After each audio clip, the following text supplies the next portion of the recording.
Blog Talk Radio.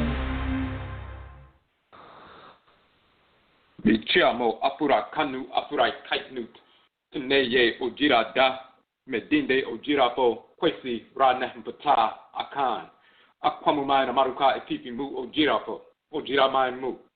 Greetings to all Afurakani Afuraitkaitnit people, meaning Africans, black people. Today is Ojira Day, Purification Day.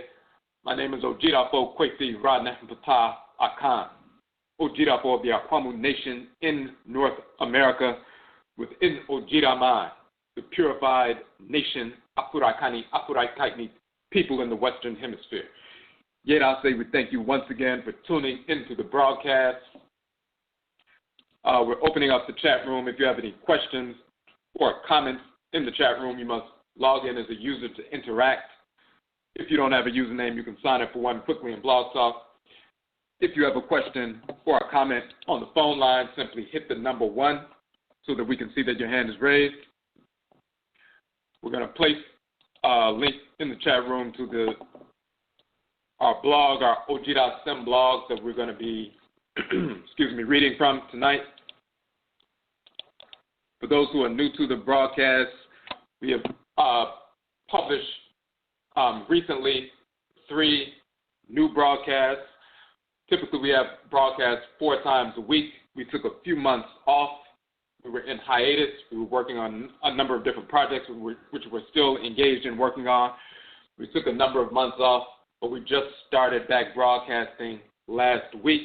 So 2 broadcasts from last week as well as the broadcast from last night are on our YouTube channel, as well as all of our 280 broadcasts. All of them exist on the Ojira Po channel on Blog Talk Radio, but we also have the majority of them also on our YouTube channel, Ojira Po on YouTube. On Jodan Monday nights, we have Akan Po Nanasom, Ancient Authentic Akan Ancestral Religion. That's the show on Jodan Monday nights, where we deal specifically with the Akan expression of ancestral religion. First and foremost, because we are Akan. Secondly, because of the misinformation being propagated regarding Akan ancestral religion, cosmology, culture, philosophy, ritual practice, and so forth from individuals in the Western Hemisphere, as well as those who have been infected by white culture on the continent of Afuraitkaitnit, and thus their presentation of Akan ancestral religion and philosophy and so forth is infected. So we deal with ancient, authentic Akan ancestral religion, which goes back to ancient Kanat, the Khan land or Kanat, which is the title of ancient Nubia. Our people migrated from that region to the western part of the continent a couple of thousand years ago after the fall of Kemet, reestablished a Kanat civilization, the Kanat Empire in the west, the Empire of Ghana. About 1,000 years later, after Muslim invasion, some of our people migrated further south towards the regions of contemporary Ghana and Ivory Coast today and reestablished Kana or Kana civilization in those regions. A few hundred years after that, some of our people were taken from those regions forcibly and forced into the Western Hemisphere, into North, Central, South America, the Caribbean, and Europe during the Musuo Kessie, the Great Perversity, the enslavement era. However, we maintained our ancestral religious practices, our traditions, and were able to wage war against the whites and their offspring. Those of us who maintained our ancestral religious practices waged war with metal armaments as well as chemical and biological warfare, weapons of warfare. We did this through practicing our ancestral religious expressions. Akan people practice hoodoo in North America, which is from the Akan term undu. Of course, it's Obia in Jamaica and Winti in Suriname, South America, and so forth. But we maintained our ancestral religious traditions. We continue to practice. So we're dealing with the spirit-genetic inheritance, the transcarnational inheritance of Akan ancestral religion directly from our direct blood circle ancestresses and ancestors who have been with us for hundreds of years right here in North America, wherever we exist. So we're talking about ancient, authentic Akan ancestral religion. We're dealing with that circle of authority that goes from our ancient direct blood ancestresses and ancestors from ancient Kanat through West Afuraitkaitnit into North, Central, South America, the Caribbean, and Europe, the Western Hemisphere. So we talk about the nature and function of the Obosom, the deities, the Nananom Nsamanfo, the spiritually cultivated ancestresses and ancestors, the nature and function of Nyamewa and Nyame, the great mother and great father, supreme being, Nyokumpon and Nyokunton, the creator and creatress, who are grandchildren of the supreme being, and so forth. This is what we deal with on. We also talk about the Akradin Bosom, the deities of the days of the week, animating the solar, lunar, and planetary bodies, and so forth. That's what we deal with on Joda on Monday nights. On Awukuda or Kuada Wednesday nights, we have Egua Marketplace, where we showcase Afurakani, Afuraitkaitnit businesses, organizations, and institutions who are serving the Afurakani, Afuraitkaitnit community in a positive capacity, who maintain their ancestral religious values in the context of that service to the community. In that process, we have showcased and interviewed many organizations, institutions, businesses. You'll see their links on our website.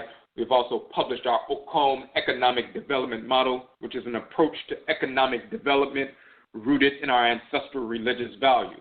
And so you'll see that you can download that document, which is free, of course, in the broadcast we have done to examine that approach to economic development rooted in our ancestral religious values for our empowerment.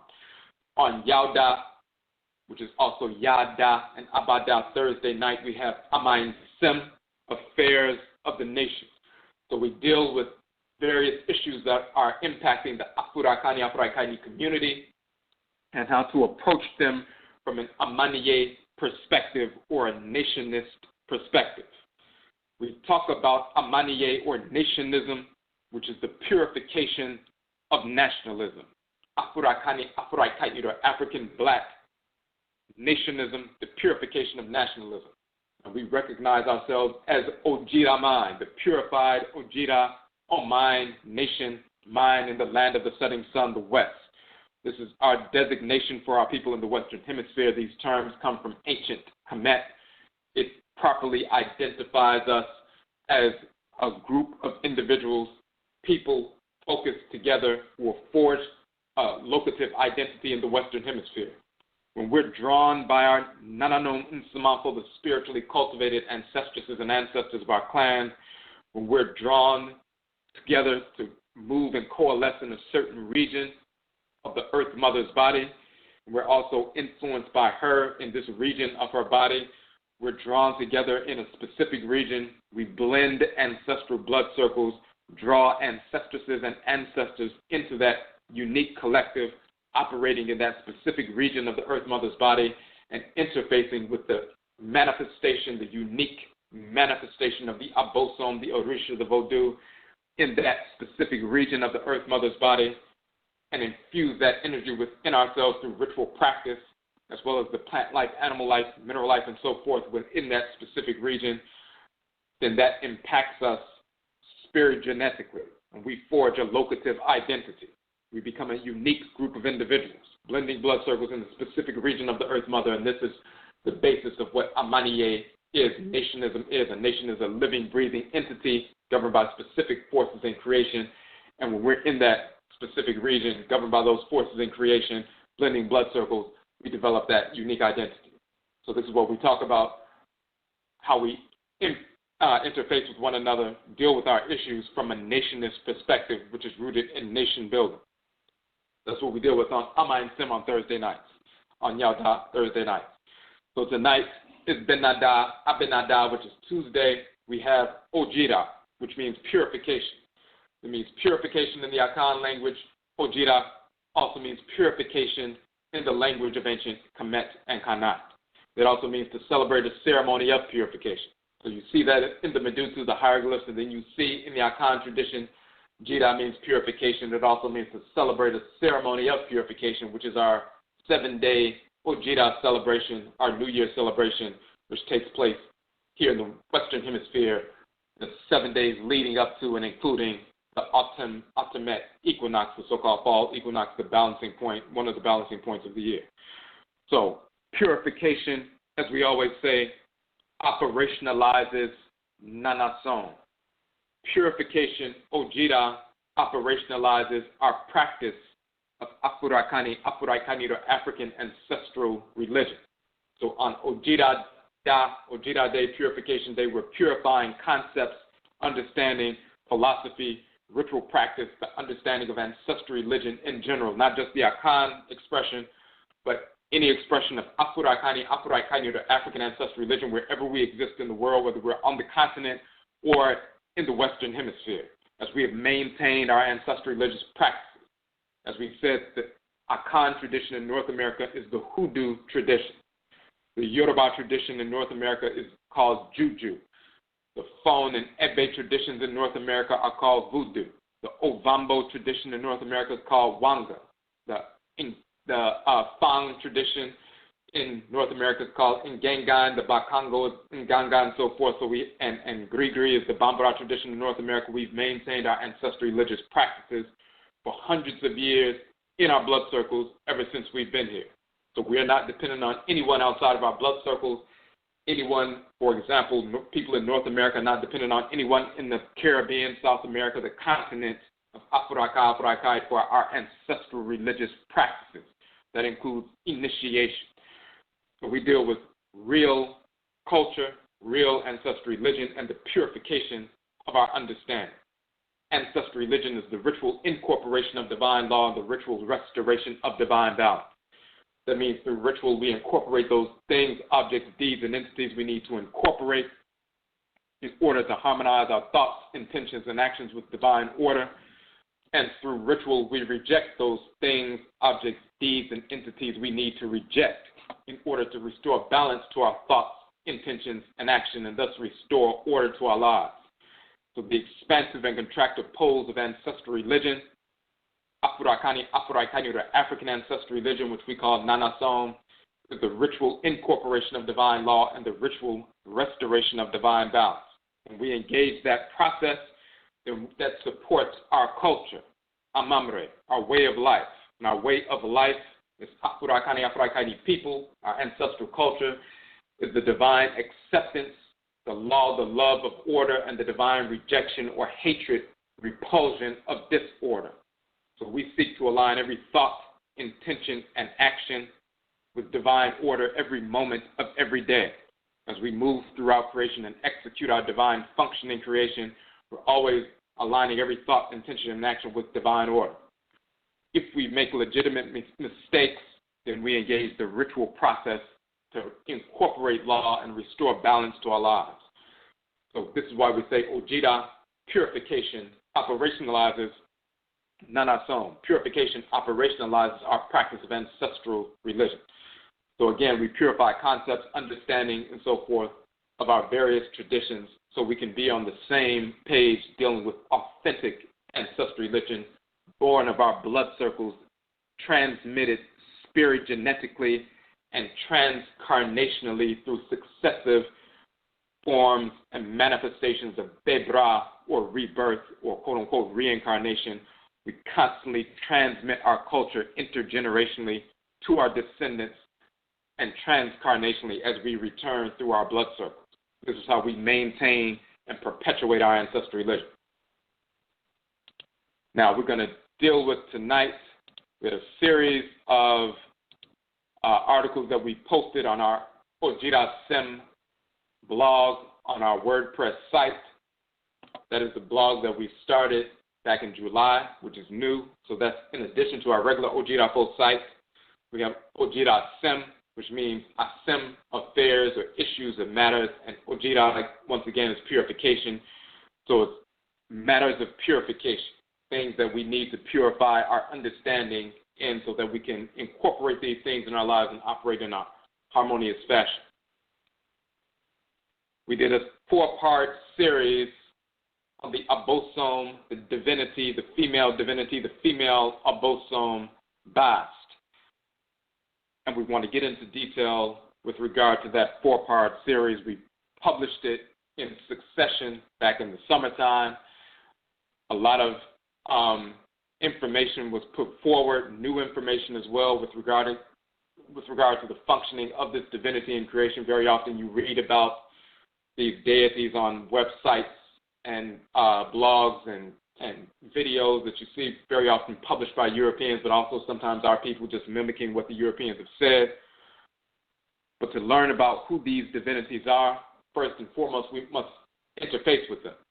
When we invoke them, communicate directly with them through spirit possession, spirit communication, divination in various forms and so forth, then we come to learn what their functions are, how they operate in creation, how they influence us, and then we can see who they are in the various traditions within Afuraitkaitnit and in the Western Hemisphere, and we can understand their function much more clearly and how essential their functions are with regard to us. The deities, the Obosom, the Orisha, the Vodou, the Ntorotu, they are the organs within the great divine body of Amenet and Amen, the great mother and great father, supreme being called Nyamewa, Nyame, and Akan, and Malgu and Lisan Vodun. So just like your organs regulate order within your great body, the deities are the organs, the forces that regulate order within the great divine body.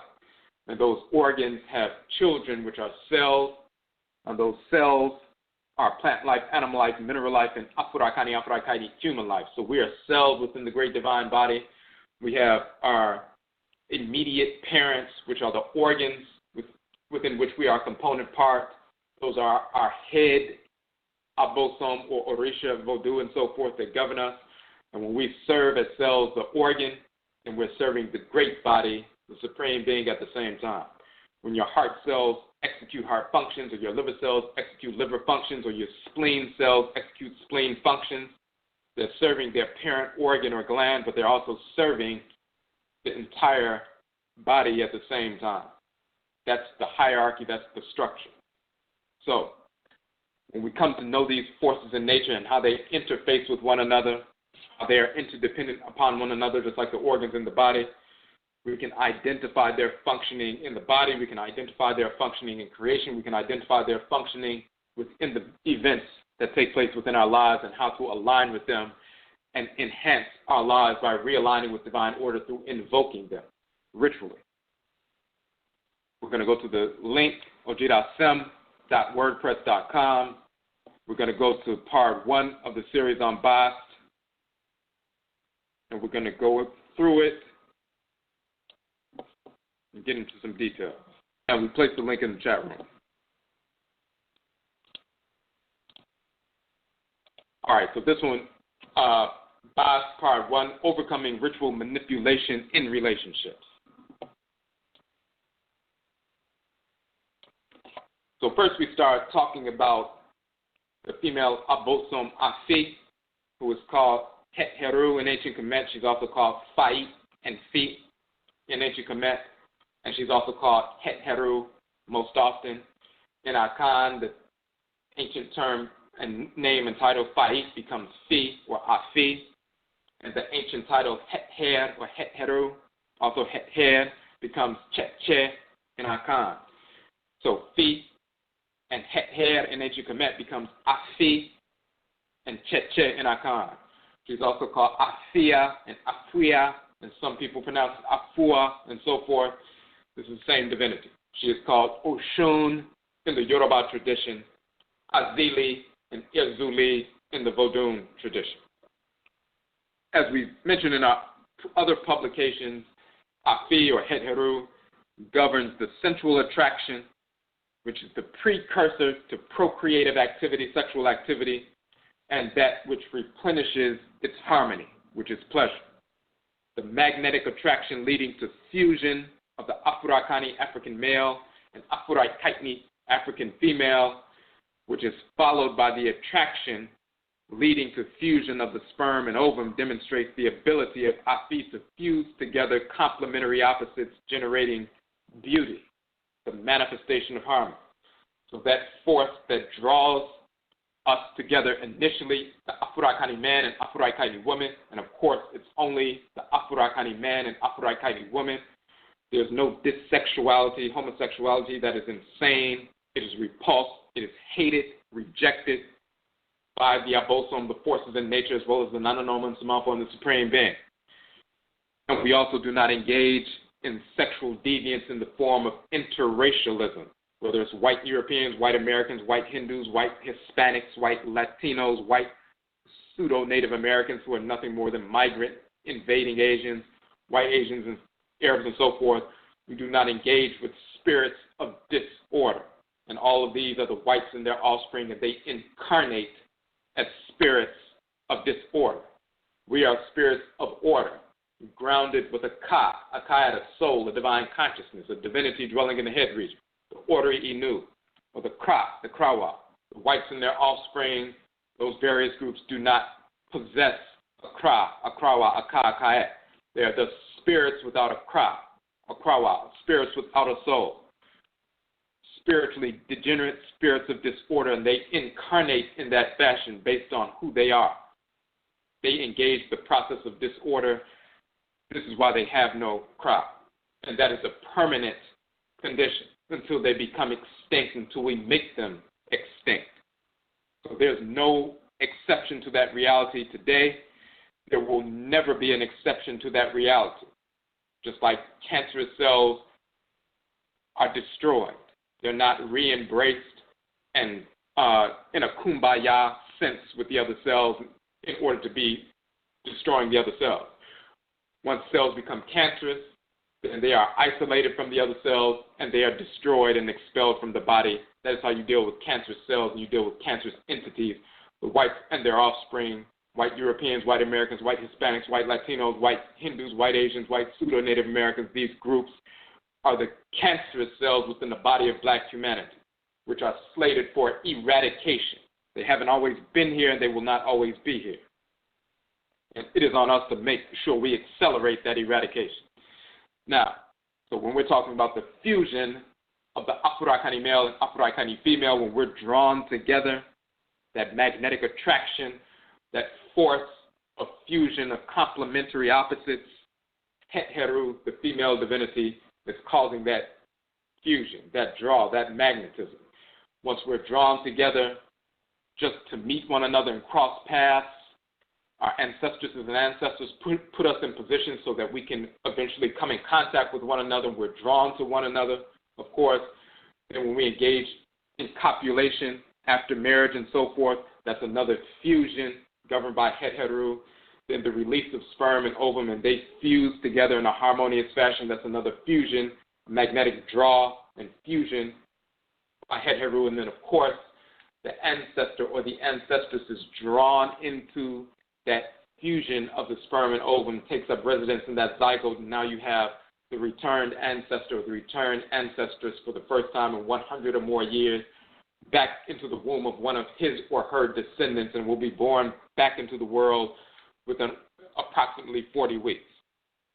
So that fusion of complementary opposites in harmony with divine order, manifesting harmony, and beauty is an expression of harmony, manifest order. This is what Het Heru governs, because she can fuse together complementary opposites and thereby generate beauty, which is the expression of divine harmony in creation. And harmony is the manifestation of divine order. If you want to see something, if you want to see order, what you're looking at is harmony. If something is operating in a harmonious fashion according to divine structure, then it is harmonious. And that harmony manifests or expresses beauty. So when you see real beauty, it's an expression of divine harmony, the manifestation of order. So because Het Heru governs that process, fusing together those complementary opposites in a harmonious fashion, thus manifesting beauty, she's the divinity that governs beauty, which is expressed order, manifest order. She governs art, music, dance, etc. She is able to attract and fuse together different natural forms, colors, sounds, movements, Afurakani, Afuraitkaitnit, genders, male and female, for the generation of beauty, the birthing of harmony into the world, for the furtherance of Nyamewa, Nyame, and Sheshe, the Supreme Being's order, divine order. This is her function, and we did a couple of broadcasts. We did a broadcast last week on Feed Down Friday, going into detail about Het Heru and her different manifestations. Now, that's important because the Obosom, the deity byBast, often shown in her totemic form, the animal totem form, the totemic form of the divine male or the cat, works with Afi, Het Heru. And of course, when we say male, that's a term in ancient Kemet for the cat. In Akan, male is one of the terms for cat. And of course, that comes from the sounds that the cat naturally generates, the meow or meow. And of course, in the Medusa, the hieroglyphs, you see meow as a term for cat. So we listen to the natural set of sound vibrations that emanates from the entity organically, and then we identify the entity based on that natural configuration of sound vibrations. So the divine male or cat is a totemic form, major totemic form of Bast. Bast works with Afi or Het Heru. Now, while the sensual attraction, which facilitates the fusion of complementary opposites, this is governed by Het Heru, is the initiatory process of the relationship that's governed by Het Heru. That's the initiatory process. The perpetuation of that fusion through affection is governed by Bast. The sacred vessel of Bast, which makes up her name spelled in the Medusa, the hieroglyphs, is the unguent jar, holding the unguents, the sacred oils and so forth for healing and preservation, has its base in the heart, which is a repository for the balanced energy which will be expressed through emotional affection. Need to get into that. Het Heru and Bast, attraction and affection, initiation and perpetuation. Het Heru initiates the process through sensual attraction that draws us together and fuses those complementary opposites. Now that that fusion has taken place, there needs to be an energic force that perpetuates that fusion so it can continue, so it just doesn't fall apart. Het Heru governs the sensual attraction. Bast governs that affection, which is you have the initiation, the initial attraction, and then the perpetuation, attraction and affection. Initiation and perpetuation of a complementary relationship on the cool, energic, magnetic side is foundational to balance, the divine balance of Ma'at and Maat. Ma'at is the male force of divine balance in creation. Ma'at is the female force of divine balance in creation. In order to have balance and sustain balance, you have to have an initiatory process of fusing complementary opposites and a perpetuation of that fusion, that harmony. The first union is a harmonious expression of order. The perpetuation of that union, that perpetuation of that harmony is done through affection. That's not only when we unite as male and female for marriage and so forth, but even when you engage in various activities, when you're seeking to innovate and create, engage in different activities that are supportive of the family, supportive of the clan, healing, whatever it is. First, you have to see there are different elements and activities and behaviors and thoughts and ideas.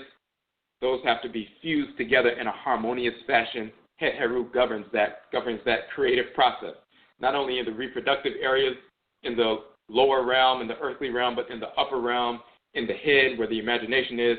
She's also fusing together complementary opposites, just like in the lower realm, in the reproductive areas. She's fusing together the sperm and ovum and taking the elements within that to blend them in a harmonious fashion. She's doing the same thing with your thoughts, ideas, colors, shapes, sounds, movements, so she can generate beautiful dance forms that once they are engaged, the movements wield power and they are healing in their effects on the Afurakani male and Afuraitkaitnit female. The fusion of different colors and shapes into artwork, which manifests harmony, the energy emanating from that specific configuration of shapes and colors, elicits a healing effect when we apprehend it through our life force energy being projected on those healing art forms. So whatever we're trying to generate and create and bring into being, Het Heru is also fusing those things together for us. But once they're fused together, the perpetuation of that healing energy, that harmonious energy that has been manifest through the fusion must be perpetuated through the affection of Bast. So attraction and affection, initiation and perpetuation, whether it's dealing with the bringing of an ancestor or ancestress into the world, healing through the reproductive process or procreative process, as well as the creative process in the Adweni, in the mind, and so forth.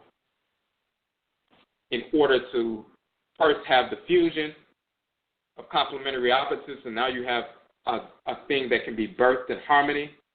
But the perpetuation of that fusion so it maintains its harmony, so it doesn't fall apart, fall into disorder, must be perpetuated. That's governed by Bast. That's through affection. When you can initiate a process and perpetuate a process, then you can maintain balance. If you fall out of balance, then there's disorder, and that creates discordance, spiritual discordance, physical illness, and all other kinds of maladies and so forth. So this is why we say that initiation and perpetuation of a complementary relationship on the cool, energic, magnetic side is foundational to balance, the divine balance of Ma'an Maat. However, when we circumvent their dispensation of energy through lust, misguided desire, or malice, evil intent to destroy, we find ourselves outside of that foundational balance. Disorder is the result. And of course, the white snarl spring talk about love, but they're talking about lust, misguided desire. So when we misidentify lust with the functioning of the central attraction that's fusing together our complementary opposites in harmony with divine order only, that's what Het Heru governs. She doesn't govern people coming together and being engaged in a relationship or copulation or sensual activity and so forth. If they are two people who should not be together, she's working to draw those who are slated to be together, whose functions are in harmony with one another. She only draws those kinds of people together. If you reject the individual who you should be connected with because you're lusting after someone else, and you reject the pull that Het Heru is pulling you towards, you reject that and run in the other direction and try to fuse with someone else, she doesn't govern that relationship. She doesn't have anything to do with that lustful, quote-unquote, attraction. She's not participating in that. If you're not engaged and operating in harmony with the individual you should be engaged with, Het Heru has nothing to do with the union. She has nothing to do with the copulation. She has nothing to do with the quote-unquote pseudo-sensuality associated with that. She has nothing to do with any of it. So when people are engaged in lustful activities and saying, that's just my Oshun operating, or that's just the Het Heru in me, or the Erzuli in me, or the Afi in me, that's nonsense. Bad decisions, when you circumvent the dispensation of energy of Het Heru and Bast through lust or malice, there's disorder, imbalance. Bad decisions leading to bad relationships, out of wedlock births of children with individuals who should have never engaged one another, years of discord, negative family relationships, negative pressure upon and within existing friendships, negative reinforcement of behavior within offspring, and more are the results of consciously or unconsciously becoming disaligned from the energy of Bast, because you haven't been able to perpetuate the initiatory fusion, the balanced fusion of complementary opposites. You haven't perpetuated it through affection. So even if it started out in harmony and balance, if you can't perpetuate balance, it's a problem. If you were able to grab a glass of water and balance it and walk towards the table, then you can get to the table and sit down and drink the water. If you initially picked up the glass and it was in balance, but you weren't able to perpetuate that balance, you start walking, the water starts swishing all over the place and it spills and everything else, or you fall over because you can't maintain your balance, then disorder is the result. It's one thing to have an initiatory fusion and manifestation of harmony, but if you can't perpetuate that harmony, then everything falls apart. And that's because we're disaligned from Bast. Our divinely ordered affections become distorted and misdirected to individuals who should have never received them, fueling a series of seemingly perpetual and tumultuous experiences.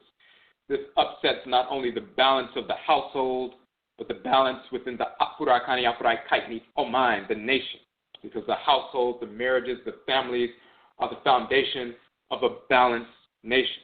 If we have imbalanced relationships leading to imbalance and dysfunctional families, then we have an dysfunctional mind or nation, and we set ourselves up to be enslaved from the outside as well as internally from the inside. Economic enslavement, social enslavement, everything else. So, because we don't have a strong defense and immune system because we're imbalanced. We do, however, have the capacity to break the cycle. This capacity is always rooted in ritually realigning our sum, our spirit, with our okra, which are the male and female terms for soul, divine consciousness in the Akan language. They are ka and ka'et in the language of ancient Kemet. The Ori, Inu, the inner Ori, the inner head, spiritual head in the Yoruba tradition. The Selido in the Vodun tradition. The Chi in the Igbo tradition. That deity that dwells in the head region, the soul divinity, through ritual realignment with our head, Obosom, our head divinity, the Krawa, we can see and perceive clearly. Once we realign with the divinity in the head, then we can restore our sight, our insight. We can see and perceive clearly. We can attune to Bast. We can invoke Bast ritually, by name at our shrines and so forth, and thereby attune to and effectively repel projections of pseudo-affection which are not sanctioned by nor filtered through Bast. So how do you fall into pseudo-affection? Misguided desire becoming lust or malice and so forth. You start associating these pseudo-affections and pseudo-attractions with something sacred and divine, like, oh, I must be really attracted to this individual. This person has come into my life. Maybe this is the person I need to be involved with. A pseudo-attraction and a pseudo-affection. When you realign your sum, your spirit, with your kra, the divinity that dwells in the head region, the krawa, then you can repel negative projections of pseudo-affection that have never been sanctioned nor filtered by Bast, because you can invoke her. You can communicate with her. You can align with her. And then you can determine and discern, okay, this attraction or pseudo-affection I'm feeling, that's not real, that's manufactured, that's conditioning, or something that's being projected upon me. I can reject that, and I can reestablish my own power, ground myself in my own power. So we give an example of a manifestation of this reality. And we don't have to go into too much detail about the example, but just in general, a number of years ago, we talked about a sister who was a friend, yet at some point beginning to feel and experience a surge of affection towards her on a sustained basis. Now I'm feeling, and this is something nearly a decade ago, so we're just using it as an example. I start feeling a surge of quote-unquote affection towards this individual on a sustained basis.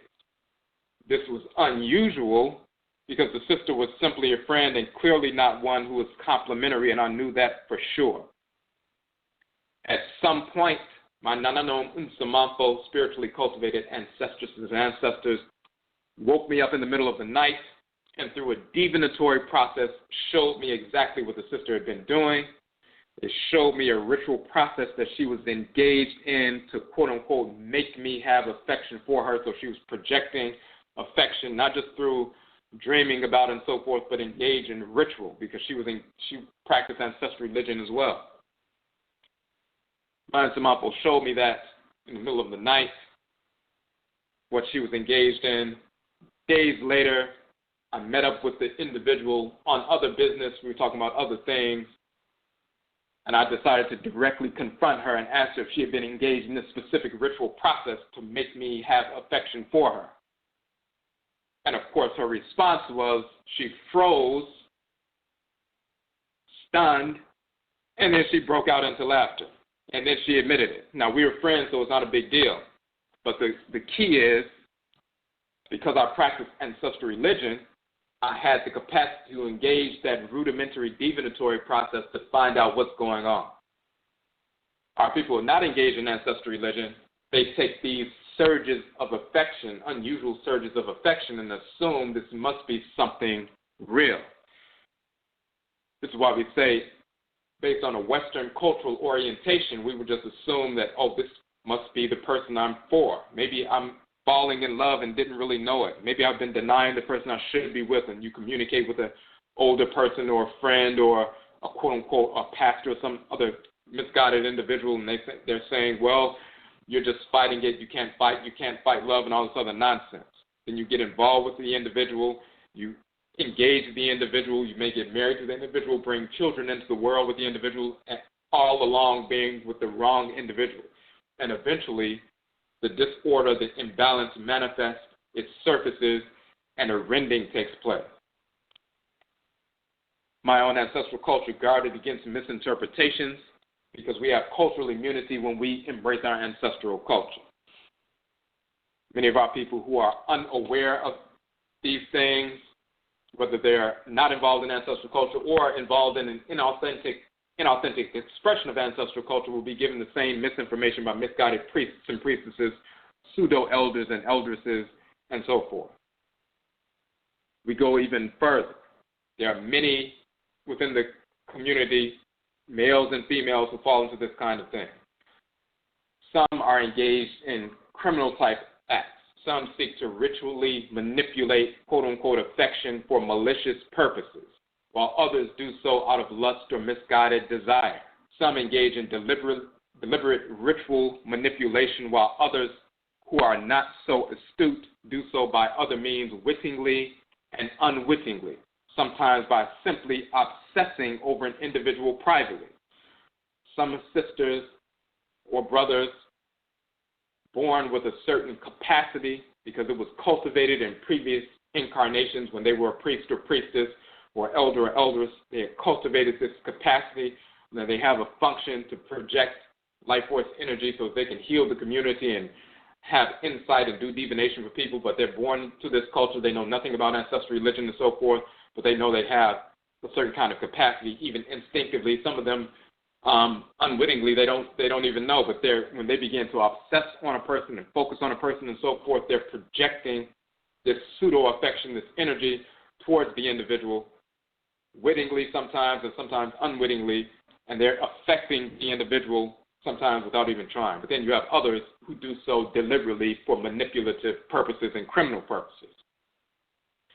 As we said, sometimes via the sex act, the male will project pseudo, quote-unquote, affection upon the female at her most vulnerable and open state. Once the climax dwindles, she has been programmed to manifest overwhelming and unusual affection, quote-unquote, affection for this individual, no matter how negatively or dismissively he treats her.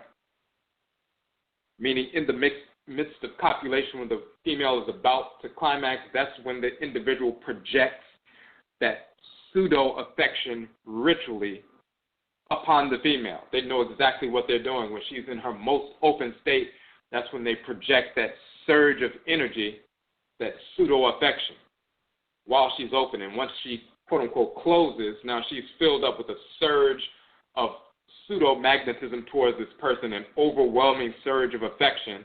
Now she can't seem to let the individual go no matter how bad he treats her, lies, cheats, abuses her physically as well as verbally and so forth, and she can't find out why she has this surge of affection. And when she tries to talk about it to her friends or family or counselors and so forth, they'll say, well, that's just love and you just need to work with him and forgive him and, you know, God will protect and all this other nonsense. But she didn't realize she was manipulated. It's no different than someone dropping a drug in your drink. Until you purify your physical body and purge that toxin out of your system, it's going to affect you.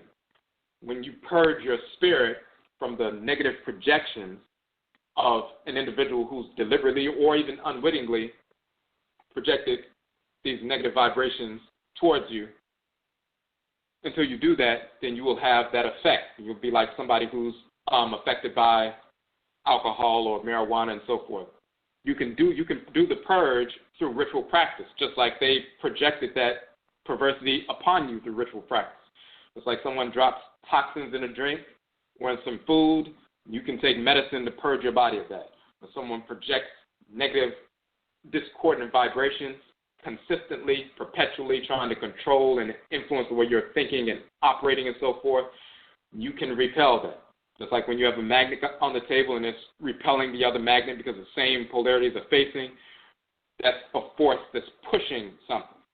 You can flip the magnet over and then you have an attraction and they jump together. If someone is trying to engage some kind of attraction, a pseudo-attraction, it's like a weak magnet trying to pull on another magnet and pull them in a direction they should not be going into. But when you generate your own magnetic force to the great capacity that you have based on the deity that governs you, then you can repel pseudo-projections, pseudo-misguided, propulsions of energy. You can repel that. As we said earlier, you align your sum, ritually your spirit with your krawa, the deity that governs you. You therefore have access to the energy, the dispensation of energy of that divinity that governs your head, and you can use that energy to repel. Just like somebody who begins to work out over a number of months and they generate a great deal of strength, then they can repel people who are weaker than them. You can develop your spiritual or psychic muscle, so to speak, by aligning your sum ritually with your kra and accessing the energy of the Obosom that governs you, so you can repel what you need to repel and incorporate what you need to incorporate. The next piece we say, some send their deceased relatives and or non-relatives ritually, just like you can send a crackhead to go steal something or eavesdrop on somebody. Some send their deceased relatives, including some who are crackheads or alcoholics or drug addicts and so forth. Once they transition, someone who is engaged in negative ritual practice, they'll send that deceased individual, that weak deceased individual, a relative or non-relative, to someone. They'll send that spiritually uncultivated, discarnate, deceased individual to you to plant, quote-unquote, desires in the Adwini, the mind, thoughts, and so forth.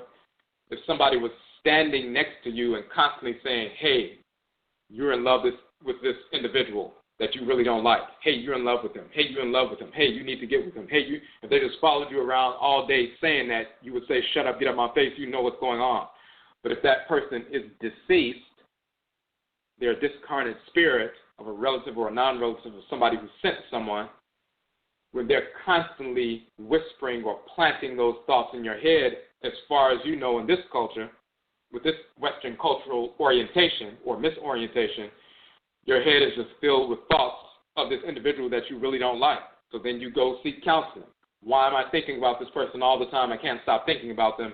And the fool who considers himself a counselor is like, well, that just really means you're in love and you're just fighting it and you just need to give in and break through your conditionings and realize this is the person for you. And in reality, it's a discarnate spirit who you could repel if you were engaged in ritual practice. And if you were also engaged in ritual practice, clairvoyantly, you'd be able to see that spirit or hear them audibly and repel them. So people send them like that who are engaged in ritual practice. Some of them come on their own as well, planting those desires in the Adwini mind of the target simply by constant suggestion. They don't even have to use any kind of power, just constant suggestion, whispering. The target now regularly has the person on her mind. They can't understand why, as we said. So a male target will be told, you're just nervous about getting married. It's natural. You need to overcome your fear and go through with it and get engaged to this person, get married, and so forth. That leads to disharmonious unions, ill-advised marriages, birthing children into disharmonious unions, negative interactions for years, etc., leading to divorce and all these various kinds of things, and introducing new parents and step-parents and so forth into the equation, creates more dysfunction, all these different things because we're not engaged in ritual practice, aligning our consume with our crowd on a regular basis, something that we would do just like you work out every day. You engage in ritual practice every day so you can keep yourself toned or tuned, so you can see clearly, hear clearly, and when certain ideas, thoughts, intentions come into your sphere of awareness, when we have unusual thoughts and unusual desires and so forth, in Western culture, you say, well, I just had thought. In our culture, if you have an unusual thought, unusual desire, the first thing you think about is not what is that, you think who did that. That's your first response. Who's projecting? Because this is not me. When you're aligning with your crowd on a consistent basis, you know what's coming from your crowd. There's a different kind of communication, the manner in which the divinity that governs your head communicates with you, the manner in which your Nananom Nsamanfo communicate with you. They speak with a different kind of voice, with a different character. The Obosom speak with a different kind of voice and different kind of character. So you know how they communicate. So when a foreigner comes in and tries to project their desires upon you, then you know this is not from your craft, your own soul. It's not from your Nsamanfo. It's alien, it's foreign. Then you reject it. You do not accept those thoughts. You repel them. And then you repel the individual who they're coming from. Sometimes they are sent, as we said. Sometimes they come on their own. Sometimes for malicious purposes. Sometimes because they're just misguided. They were misguided, uncultivated when they died. They were earthbound type spirits, wandering, aimless, and so forth. 100+ years later, it's time for them to come back. It's time for them to reincarnate. They see that you're with a specific individual. They can see a sister with a certain kind of male, or being interested in a couple of different males, but she's moving towards one. They may have seen her track record with regard to certain males, and they didn't like the males that they were involved with. Then she meets someone new. He's not the person that she should be with. But this uncultivated spirit knows they're going to be drawn into the womb when they copulate, so they push her to embrace this individual because they want that individual to be their father, because they're going to be drawn into the womb, and 40 weeks later they're going to be born as a child, and they're not going to have any control over anything. So they want this person to be their father, so they push her. They're constantly whispering, yes, this is the person. Get with this person. This is the person you should marry. This is the person you should love, and so forth, even though it's the wrong individual. But an uncultivated spirit doesn't care. An uncultivated spirit is not attuned to Het Heru to see what complementary opposites the person should be fused with. They're only concerned about their immediate concerns. And if they saw previous relationships they didn't like, they're like, well, this one looks like it'll be okay for me. It'll be okay for this person to be my father, so to hell with it. I'm going to influence her and push her to marry this person, just like they would have done if they were alive. You have some parents will say, listen, this is the best you can do. You might as well marry this person. At least they're not alcoholic. At least they're not crazy or something like that. Just go ahead and do it, because you're getting older and you're probably not going to meet the person you really want to be with, and stop waiting for Mr. Right and all this other nonsense. And many people just fall in with that because they lose all hope. When those kind of people who give that kind of foolish advice transition, they give the same kind of advice as uncultivated spirits who are ancestors or ancestresses and so forth, who are uncultivated. So they'll push you towards somebody you shouldn't be with. And they don't care about the aftermath. Some of them will see that, well, eventually these people will get divorced, but at least this person will be my father and not somebody else. So I don't care if they're going to get divorced. I'm going to push her towards him anyway, and we'll figure it out later. So that's what happens. So they push and press the individual, the sister, to constantly think about this individual. Some of them will press the male. And if the male is not spiritually cultivated, he's not communicating with his Nsamanfo on a regular basis, he's not listening to his crowd on a regular basis, then whenever he comes into her presence, he has this overwhelming feeling that he needs to marry her. He's always hearing and feeling that he needs to marry her. This is the person. To overlook all the different things and signs that are showing him that this is not the right kind of relationship for either one of them. But forget all of that. This is the person. Every time he comes in contact with her, he starts feeling like he needs to think about having a child. He starts thinking about what the logistics would be if they did get pregnant, if they did have a child. Every time they're about to copulate, he's thinking about using protection or engaging in some process that will protect from a pregnancy. And then he gets this overwhelming surge to, no, don't do that. Just go ahead and be natural, because, you all need to have this child. You have this discarnate, uncultivated spirit pressing him whenever he's in the presence of the woman or communicating with her. When he's away from her, the last thing he is thinking about is having a child with her or anybody else at this particular time, but definitely not this individual. But when he gets around her, he has this overwhelming surge of thinking about children, thinking about having a family, thinking about what they need to do and a house and everything else. And then he goes to his little counselor or his friends and so forth, and they're like, oh, you're just scared to have a child. You need to get over that and grow up and settle down and all this other nonsense. the discarnate, uncultivated spirit is pressing him, just like he's pressing her. When we're involved in our ancestral culture, we can tell right away, okay, this overwhelming surge of desire being projected is unnatural and has nothing to do with me. It's coming from some other individual that has nothing to do with me. So you reject it, you repel it. And when you're really engaged, you can see that discarnate spirit or hear that spirit, or even if you got divination from someone, they can tell you what's actually going on. When we engage in our ancestral religious practices, we can eliminate the possibility of all these various things happening, unfolding in a negative fashion. As you can see, a whole lot of relationships, many relationships would have never come into being if we weren't listening to, number one, the projections of uncultivated spirits who were criminal or just ignorant, misguided, and melancholy and despondent and just desperate, as well as people who are doing things negatively, ritually, manipulatively on purpose because they have a criminal intent or they're possessive or self-destructive or controlling or whatever it is. Everybody has their own responsibility. The responsibility for your own life. So you must cultivate your spirit. Just like you cultivate your body, you don't just eat whatever and drink whatever and just let yourself fall apart. It is your responsibility, just like you tell your children, it is your responsibility to get enough sleep, to eat properly, to exercise, to keep yourself healthy. It's your responsibility to align yourself spiritually, your sum with your okra, your spirit with your divine consciousness, the soul, the divinity in the head region. And then this is why we say ritual invocation of Bast by name in concert with aligning with your own ka or kaet, krawa, the ori inu, the selido, is the key to overcoming this kind of ritual manipulation of your affection. You will thus be empowered to clearly perceive projections of pseudo-energic affection and effectively repel them. So you align with your own kra and get back in alignment with what is my divine function in creation? What am I doing? Let me get back in alignment with who I am, what my function is in the world, what I should be doing on a regular basis, and so forth.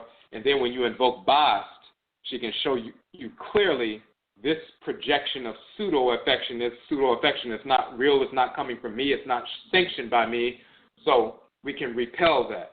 And then she can show you when you're having a surge of real natural affection that she has sanctioned coming from the individual you need to be with by invoking her by name.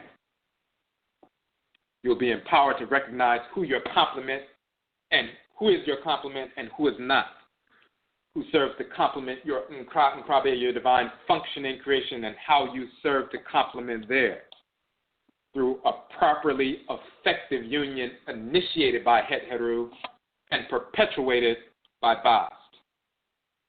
And as we say, we always have the capacity to exercise complete control over our actions. We must, however, be aware of that capacity, how to unblock it, and aware of what is being projected towards us. You are the only one responsible for yourself. We must embrace that responsibility fully. So we don't take this information and understand that people have a capacity to ritually manipulate and ritually project and so forth, but you have a capacity to ritually repel and neutralize that. You don't take this information and then try to utilize it in a negative way and say, the person you're with right now, oh, she must have done this negative thing to me, that's why we're together, and now use this information as an excuse to break up with somebody when in reality this is the person in this particular instance, and you're just looking for an excuse to be lustful and go be promiscuous and everything else. So you're not going to be able to manipulate this cosmological information to serve those kinds of purposes. Everybody has their own capacity and responsibility to align themselves, perfect themselves, develop their capacities, develop their spiritual insight and so forth, and engage in thoughts, intentions, and actions that are in harmony with divine order. That is your capacity and your responsibility, and if you do not embrace that and execute that, then you will suffer the consequences. So this is not a thing where some people will read this kind of information, try to utilize it or weaponize it to make excuses for their own negative, self-destructive, and wayward behavior. It's not going to work like that. But we need to know what's going on. Okay, so we're going to go to, that was part 1. We're going to go on the same WordPress blog. We're going to go to that part 2 section. And if you scroll all the way down to the bottom of the WordPress blog, you'll see part 2.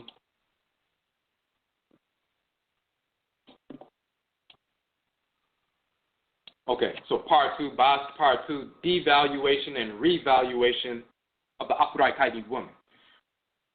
Now, we talked about Bast in her totemic form of the male, the cat, working with Het Heru and so forth. We talked about the initiatory process of a relationship governed by Het Heru and the perpetuation of that fusion through affection governed by Bast. The sacred vessel of Bast, holding the unguents, sacred oils and perfumes and so forth for healing and preservation, has its base in the heart, as we said in the previous article, and so forth. Now, we show an image of the spelling of the name of Bast. It's that unguent jar, that vase that holds the sacred oils and perfumes and so forth. That's the Bast jar, and then the T, or the feminine, so Bast, and sometimes Bastet or Baset, Bastet, and so forth. And then we also show an unguent jar in the Middle Empire from ancient Kemet. We show the Medusa, the hieroglyphs making up her name, and so forth. The unguent jar, which is key, within which Bast keeps her ointments, her oils, her perfumes. That jar that makes up her name is akin to the pericardium, which is the fluid-filled sac encasing the heart. And we show an image of the heart with the pericardium, the fluid-filled sac around the heart. The fluid within the pericardium acts as a lubricant for the heart. It is also connected to the roots of the great blood vessels. So we show that imagery, Bast or Bast, Baset, or Bessin, as it's pronounced in Akan, which also means palm oil pot, showing the linguistic connection there. Bast is the divinity protecting the heart's emotional stability through affection. So we talked about the initiatory process of fusion, that union, but then that union, that initiatory process, needs to be perpetuated through affection. Bast protects the heart, emotional stability through affection. The lubricant perpetuating the complementary fusion of the Afurakani man and Afuraitkaitnit woman. The means by which Bast can affect this function is through the divine living energy circulating throughout the spirit body. So Het Heru starts that process. She's that magnetic attraction that fuses us together. Without her, you don't have any attraction to the Afurakani male, Afuraitkaitnit female. There's no attraction. We're not drawn to one another. There's no magnetism. And the same thing with certain thoughts, ideas, creative, innovative ideas. You see colors and shapes and forms and sounds and things like that, and you have no desire to fuse them together into a new musical composition or a new painting or a new artwork or whatever it is that can be used as matrices of energy to heal our people and realign our people with order. Anything that we use with regard to art, whether it's sculptures, whether it's paintings, whether it's dance forms, movement, creative movements in a harmonious fashion, or ritual songs and so forth, all these things are configurations of movements or energy or specific configurations of vibrations. When they're fused together in a harmonious way, different colors, different sounds, different shapes, different movements, that harmony that emanates from them, the energic harmony that emanates from those naturally divinely sanctioned forms or art forms, heals our body because it's a projection of order. We said harmony is the manifestation of order, and beauty is an expression of harmony. So when you have harmonious energy moving in a harmonious fashion, contained within form, an art form is a container of ordered fusion. An art form is a container of ordered fusion. a manifestation of harmony. So what emanates from that container or that art form is an exudation of harmonious energy. And once it hits you and you receive it and you absorb it, if you are out of harmony with order and you're in disharmony, then you can recalibrate yourself and realign yourself with order. All real art is a healing practice. It's a ritual practice. All forms of art are ritual shrines. So, Het Heru starts that attraction. So we can pull together those things. We have the desire to draw together different forms in a harmonious way and fuse them. The same thing with fusing with one another physically and spiritually. That's the attraction. But how do you perpetuate that harmony so it just doesn't fall apart? How do you keep it going? How do you perpetuate it and maintain the harmony? That's the perpetuation, which is mediated byBast through affection. You have the heart, and it's pumping the blood, and it carries that purified blood that was purified in the lungs, and it's ready to pump it out. But it has to continue. It has to be perpetuated, and that heart function has to be protected. So you have the pericardium, the fluid-filled sac that protects the heart so it can continue to function, so it can be perpetual. If you didn't have the pericardium, it doesn't matter how wonderfully structured the heart is, everything will fall apart. Because the functions that the heart executes will not be perpetuated within the body. The means by which Bast can affect this function of perpetuation through affection is through the divine living energy circulating throughout the spirit body. So now we're going to talk about the Ba and Bayat, the divine living energy circulating throughout your spirit body. And we'll show the connection. Just as the heart sends blood throughout the circulatory system, feeding all of the organs and structures, so does the spiritual heart center send energy throughout the spirit body, feeding, nourishing the spiritual anatomy. So your heart sends blood throughout the body. The blood carries nutrients and energy and so forth, feeding all of the cells.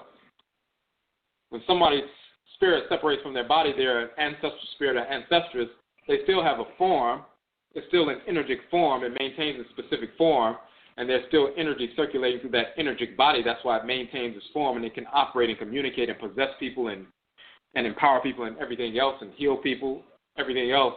There's energy circulating through that form.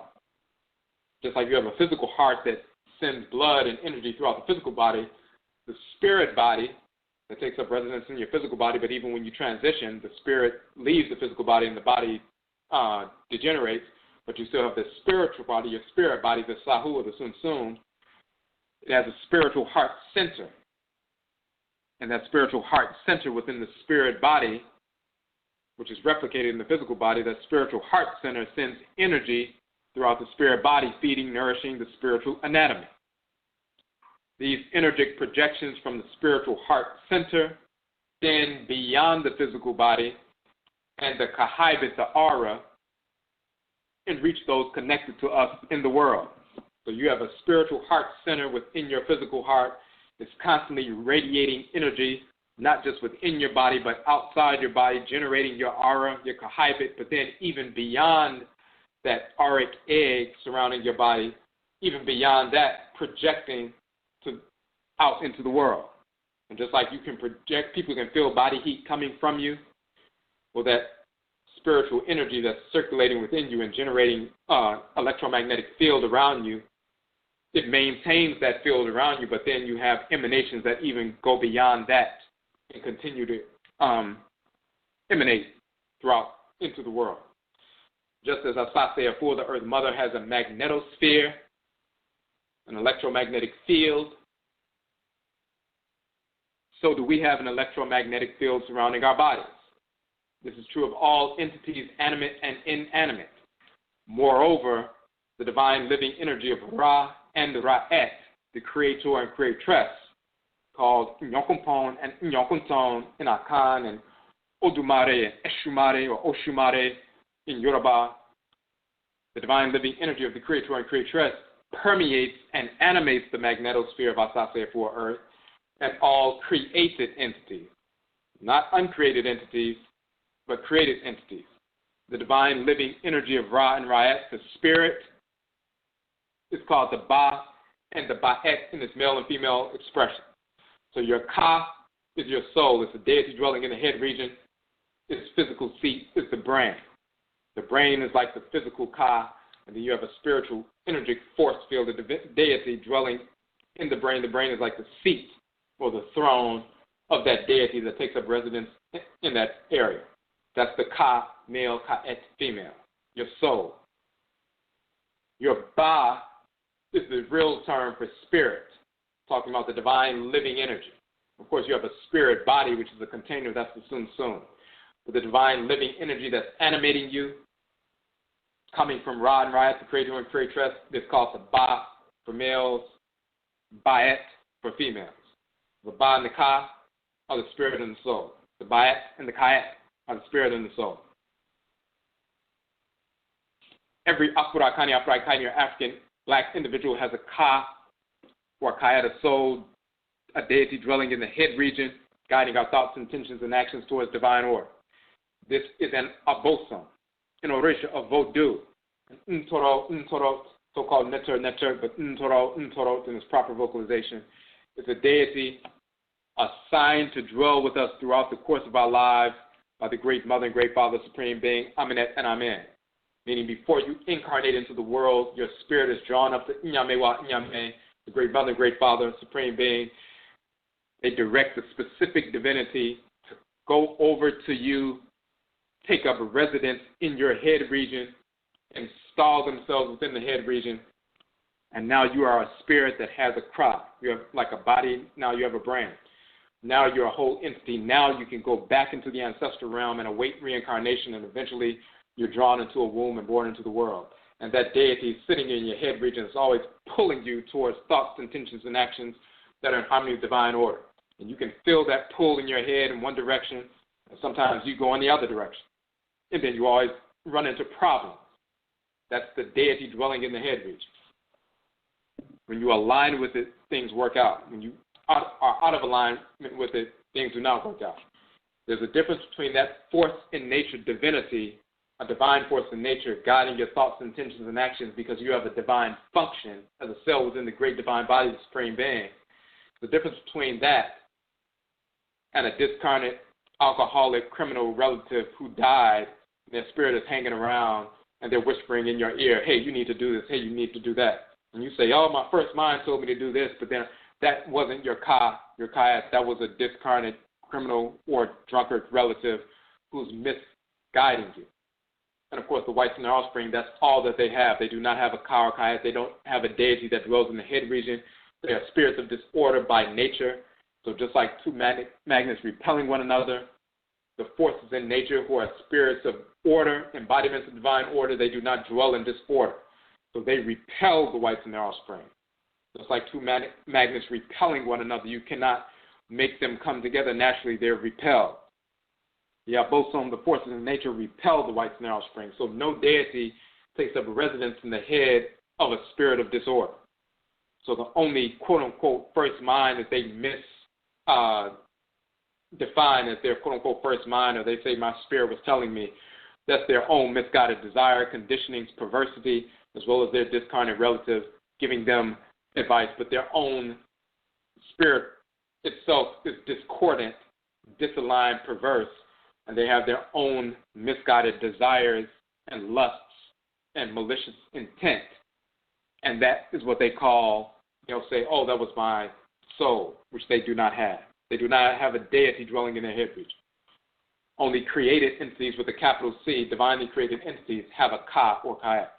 That is only Afurakani, Afuraitkaitnit people.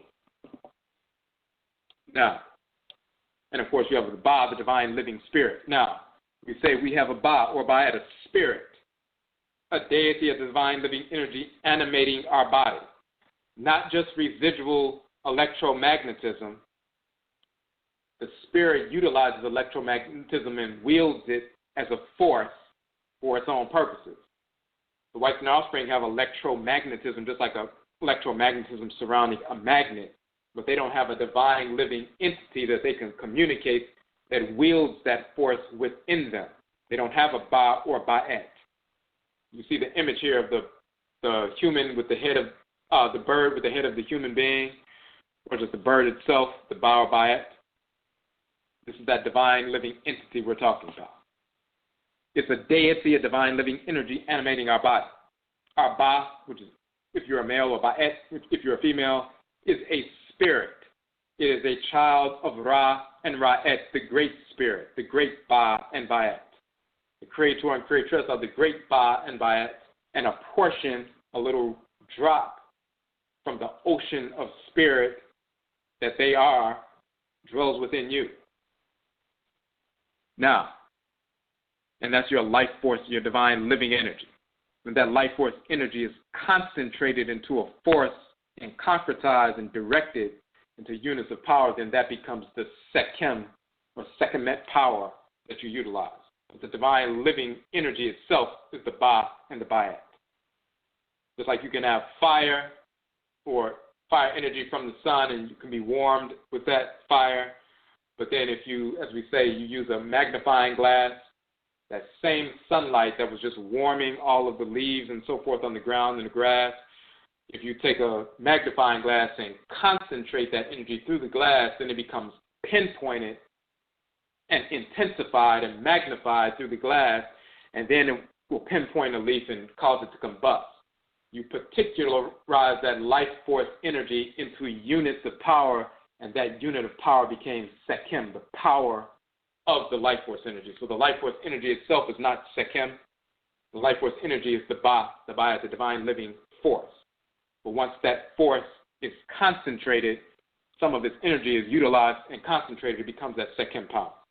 That's for those who have, there's a lot of information written in books like Muwada Ashby's books, and he misidentifies the Ka, the Ba, the Sahu, the Ah, the Hati. He misidentifies all of those different parts of spiritual anatomy, and many others do as well. So we correct that, and we've done a 6-part series on the different divisions of the spirit, the Ba, the Ka, the Ah, the Hati, the Kat, the Kahaibit, and all of that, showing that all these different parts of the spiritual anatomy exist in the Akan language by the same names, and we properly identify them. Now, so the great spirit, the Ba and Ba'et, is Ra and Ra'et, and they give a portion of their divine living energy to you in the form of a divine force, a male force if you're male, a female force if you're female, a miniature Ba, a miniature Ba'et that dwells within you. Our personal divine spirit force has its seat within the heart region. And we also mentioned Ra and Ra'et, the creator and creatress, are the spirit, the divine living energy, the Ba, the Ba'et of Amen and Amenet, the supreme being. So just like you're a great being, Afurakani male is a being, Afuraitkaitnit female is a being, and you have life force energy moving through you, which you can direct to your arms, legs, reproductive organs. You're Amen, and you're directing your Ra force to create for you. You're Amenet, the great being, the great mother, and you're directing your Ra'et force to move throughout your being and create for you, even to go create a child. You're the great being who directs the creator and creatress within you. Amen and Amenet are the great supreme beings. They direct their grandchildren, Ra and Ra'et, Odumare and Oshumare, Nyokompona and Nyokonton, to create as creator and creatress. And that's a key distinction. The creator and creatress are the grandchildren of the supreme being. The Ba, the Ba'et, is shown as a bird or a bird with a bowl of burning incense in front of it. It is also shown as a bird with the head of the human being within whom this spirit takes up a residence. We show an image of that from the tomb of Queen Mother Nefertari. This bird with the incense, this symbolism shows that there's a divine living fire shown by the incense burning within us. That divine living fire, that bowl of burning incense, as is shown, also animates us. So the bird with the wings is talking about an animating wings fire. That's a bowl of burning incense. You have an animating fire or an animate fire operating within you, flying through you, circulating within you. We can direct our energy, our Ba, to our legs, arms, reproductive organs, brain, and other parts of our body to empower and motivate us. Most critically, through ritual, we can connect this Ba'et energy within us, this sacred bird, to link with the Ba'et energy of different Obosom, Orisha, Vodou in creation. When the link is made then spirit possession and spirit communication occurs. That's the only way spirit communication, this is the mechanics of spirit communication and spirit possession. I'm just giving some more details. People know about spirit possession, you see it happen, but how does it happen? These are the mechanics of that. It's akin to taking a deep breath and linking the little pocket of air in your lungs. You can hold your breath and there's a pocket of air in your lungs. But if you take a deep breath, then you link the air that's in your lungs through your trachea to the great expanse of air that's surrounding the entire planet, the atmosphere. You can literally become possessed or moved or lifted up by powerful winds like a tornado or hurricane. That's like spirit possession. The great air that surrounds you connects to the air that's within you, then it surrounds you and lifts you up. That's possession or movement or motivation. When you link the divine living energy, that unit of divine living energy, your Ba within you, through ritual you link it to the Ba that's circulating within different divinities, then there's an energic link from your Ba to theirs. Now that's the bridge, and now they can travel that bridge and possess you and communicate with you through divination, through spirit possession, through clairvoyance, clairaudience, and everything else. And of course, as we mentioned here, only Afuraitkaitnit people have a Ka, Kayet, a Ba, and byBast. This is why only Afuraitkaitnit people can energically link ourselves to the Obosom, the Orisha, the Vodou, and learn directly from these divine forces in nature who govern and animate all of creation. This is how we learn the nature of creation and replicated the sacred patterns of creation to establish civilization, a social order rooted in the divine order of creation.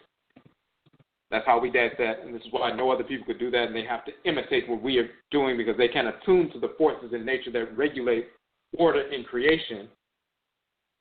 We can, and once we attune to them and align with them, we can replicate what we've attuned to, that divine order, into our lives, into our villages, into our social patterns and so forth, and create a social order that replicates the order that animates all of creation. Now you have a civilization. Whites and their offspring have societies, just people operating in the same area. We have civilization, a social order rooted in the divine order of creation. And you can only get to that through being possessed and communicating with the deities that regulate and embody order in creation. Now, if we're unaware of our spiritual anatomy, we neglect our consciousness, we abdicate our responsibilities, we do not align our thoughts, intentions, and actions with the soul, the Ka, the Kayet, the divine consciousness, the deity. We don't do any of that. We thus make bad decisions expressive of disorder as opposed to good decisions reflective of divine order. This leads to disorder in our families and community. We keep going back to not only individual disorder within ourselves, within our own emotional stability, within our relationships with families, communities. This is a matter of national Oman, Afuraitkaitnit Oman, national security, literally. Stability. When we are unaware of our spiritual anatomy, we neglect our power. We abdicate our authority. We do not direct our Ba and byBast to align with the harmonious flow of the forces in creation. If you're unaware that if you're homeless and someone, placed a Powerball check for $200 million in your bag, and you were unaware of it being there, you spend the next few months laying out on the streets, starving, hungry, begging, and so forth, not knowing that you had something that could lead to abundance because you were unaware of what you had. If someone doesn't exercise, doesn't work out, they're unaware of the capacity, the potential that they have to become very powerful, whereas someone else is just working out a little bit, they're a little bit stronger because you're not doing anything. But you actually have the capacity to bench press 400 pounds and they're only doing 120, but since you're doing nothing, you haven't even gotten to 120 yet, so they seem like, they seem like they're very powerful. They're stronger than you, but you have a much greater capacity. When we are unaware of our spiritual anatomy, we neglect our consciousness, we abdicate our responsibilities and so forth. When we're unaware of our spiritual anatomy, we neglect our power. We abdicate our authority. We do not direct our Ba and byBast to align with the harmonious flow of forces in creation. We project discordant, dissonant vibrations, expressive of misguided emotional energy, anxiety, depression, displaced anger, lust, misguided desire, and more. This leads to self-destructive behavior and circumstances. It can also lead to a habitual or addictive expression of discordant behavior until the cycle habits are broken, because we're talking about energy. With regard to relationships, this is most destructive.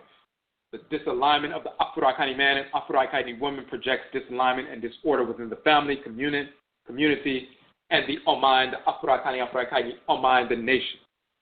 Even when we have been guided by Het Heru to our complement, our capacity to perpetuate that complementary relationship through affection, through Bast, is compromised when we are unaware of her role and the role of the by'et in relationship to her. Imagine the heart attempting to function without the pericardium. The entire body suffers. This is the key role with regard to that. If the Afuraitkaitnit woman is unaware of the nature of her by'et, she is at a loss with regard to regulating the effective, with an A, affective nature of her power. She is the primary vessel of Bast. White culture works to maintain this disharmonious condition through devaluation, make you unaware of your power, unaware of your authority, unaware of your consciousness, so you can neglect your consciousness, neglect proper thoughts, intentions, and actions, devalue yourself, neglect your power and authority because you're unaware. This culture supports that and perpetuates that and seeks to maintain that devaluation. We must effect revaluation. Now, we give an example here. We talk about the energy, the by'et, extending beyond the physical body, beyond the aura, and so forth. People are linked energetically on the same frequency, no different than cell phones being used to communicate with one another across the country. When you attune to the same quote-unquote line, a line of communication is open. When you have not spoken to nor have seen a particular individual in several months or years and decide to focus on that individual intently, the phone subsequently rings. When you answer, it is the person you were focusing on or projecting to. You state, I was just thinking about you. These projections are carried by the magnetosphere of Asase-Afur, the Earth Mother, no different than cell phone signals. This can be done in a mundane fashion, just electromagnetic energy projections, because we all have electromagnetic energy circulating through us. We know that when there's electricity moving through our nervous system, someone has a heart attack, and they rush to the hospital, and they take 2 electric pads and place them on the chest and give a charge. They're jump-starting literally the person with electricity. Our nervous system runs on electricity. We have an electromagnetic field. So on a mundane level, you just project energy, thought forms, and projecting energy in the form of electromagnetic projections into the magnetosphere, beyond your body, beyond your little field, into the Earth's atmosphere, the magnetosphere. Then it travels across the magnetosphere to the person that you're focusing upon, and then they pick up on it and they give you a call or send you an email or whatever. That's no different than cell phones. You can do it in a mundane fashion, or it can be done ritually for a more powerful link with the by'et of the person through the agency of the Obosom and Insamanfo, the deity's ancestral spirits. That takes it to another level. Of course, this is what the white Tanara Spring cannot do. It can't be mediated by the forces of nature because they cannot communicate with them. So what we're talking about here is the employment of the energy of Ra and Rise, the Creator and Creatress, which permeates the magnetosphere. The communication then becomes even more clear and oracular in function. Now you begin to determine what's in harmony with order, read into situations and everything, and find out what you should be doing and what you should be staying away from, how to bring balance and heal yourself, and so forth. Your capacity for affection, meaning you're linking your spirit via Bast, can be projected in the same fashion. Your capacity for affection can be projected in the same fashion. So we give an example of communicating with somebody online. and the mechanics of this notion of communicating with somebody online. I communicated with a sister briefly online on different subject matter, just regular other things. Now, in order to respond to someone online, first the individual absorbs what you have shared. Somebody sends you a message, you absorb what they share. The individual considers it in their ba'at, and kayat, the spirit and the soul, and then the individual generates a response. You see something, you hear something, you feel something, you take it into your consciousness, you allow it to affect your ba'at, your ka or your kayat, and then you generate an emotional energic response based on that. Now, the typed response into the computer is simply conveying with words what has taken shape within the spirit body. However, the energy configuration which was birthed in the spirit body has emotional power force which is projected from the person, because the source of the newly birthed energy configuration within the person is a result of responding to and focusing on you. The energy projection is directed to you. So when you send somebody a message online, they read it, then it goes into their spirit, they begin to generate an energetic response, and then they project that response to you. This is why you can feel if a person, quote unquote, feel if a person is sad, upset, excited, etc., by the way they respond, often online, especially if you are in tune with them and or they project very strongly. First, they project energetically. It goes into the magnetosphere. Since they were focused on you, it sails through the magnetosphere and hits you, and you pick it up in your energetic field. Now, when they're typing the response, they're just conveying what they're feeling internally. So you can read the typed response, but you're feeling the projection because it's going beyond the computer. They're projecting into the magnetosphere as they're typing it. So you can read their response, but you can feel what's happening because they're actually projecting. And I go through that process because I was communicating with an individual online on different subject matter. Her energetic response was one of powerful affection mediated by byBast. So she radiated a level of beatified energy which felt as though we were in direct physical communication face to face. If we did not communicate again for 3 months from now, her radiant energy of affection has enough staying power for it to replicate the experience as though we were speaking on a daily basis for the next 90 days or more. The implication and application here is that when one can project such harmonious energetic affection, which is mediated by byBast, one can sustain a relationship, even when separated by long stretches of time, long distances, or life challenges. When you can project, so Het Heru initiates the fusion, the complementary opposite, through attraction. What is fused together, which should be together, is together. You have come together now. You fuse your energy together, you're together. But that fusion and that harmony that manifests and that beauty that is expressed through that natural complementary balanced relationship, how do you stay together? How do you perpetuate that harmony? How do you perpetuate that relationship? How does what the heart is doing continue to happen? Because the pericardium is lubricating the heart and perpetuating its function. So byBast comes along and perpetuates that initial harmony or fusion so it can continue through affection. She mediates the affection.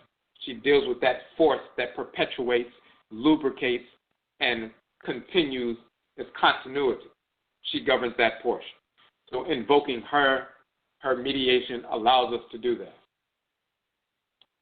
Later on in the piece, we ask, and we mentioned in that example with the individual, the sister who was in communication, she was not consciously at that point engaged in ritual projection of affection mediated by byBast. She was simply responding, communicating according to her nature.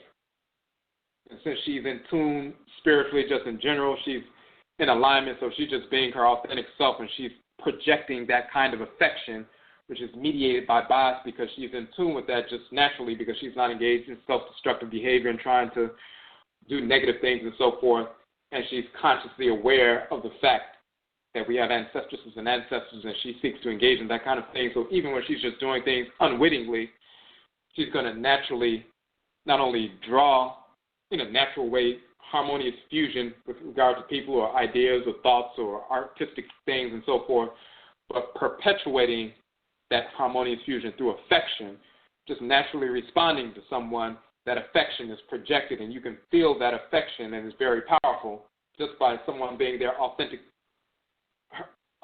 themselves. So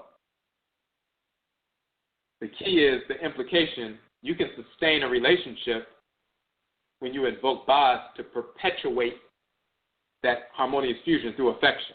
We invoke Het Heru so we can fuse properly ideas, thoughts, creations, things that we imagine, and creative inventions, artistic inventions, all these different things, and creative ways to do things, harmonious sculptures and events and everything else in our lives that make things fulfill or make things beautiful in life.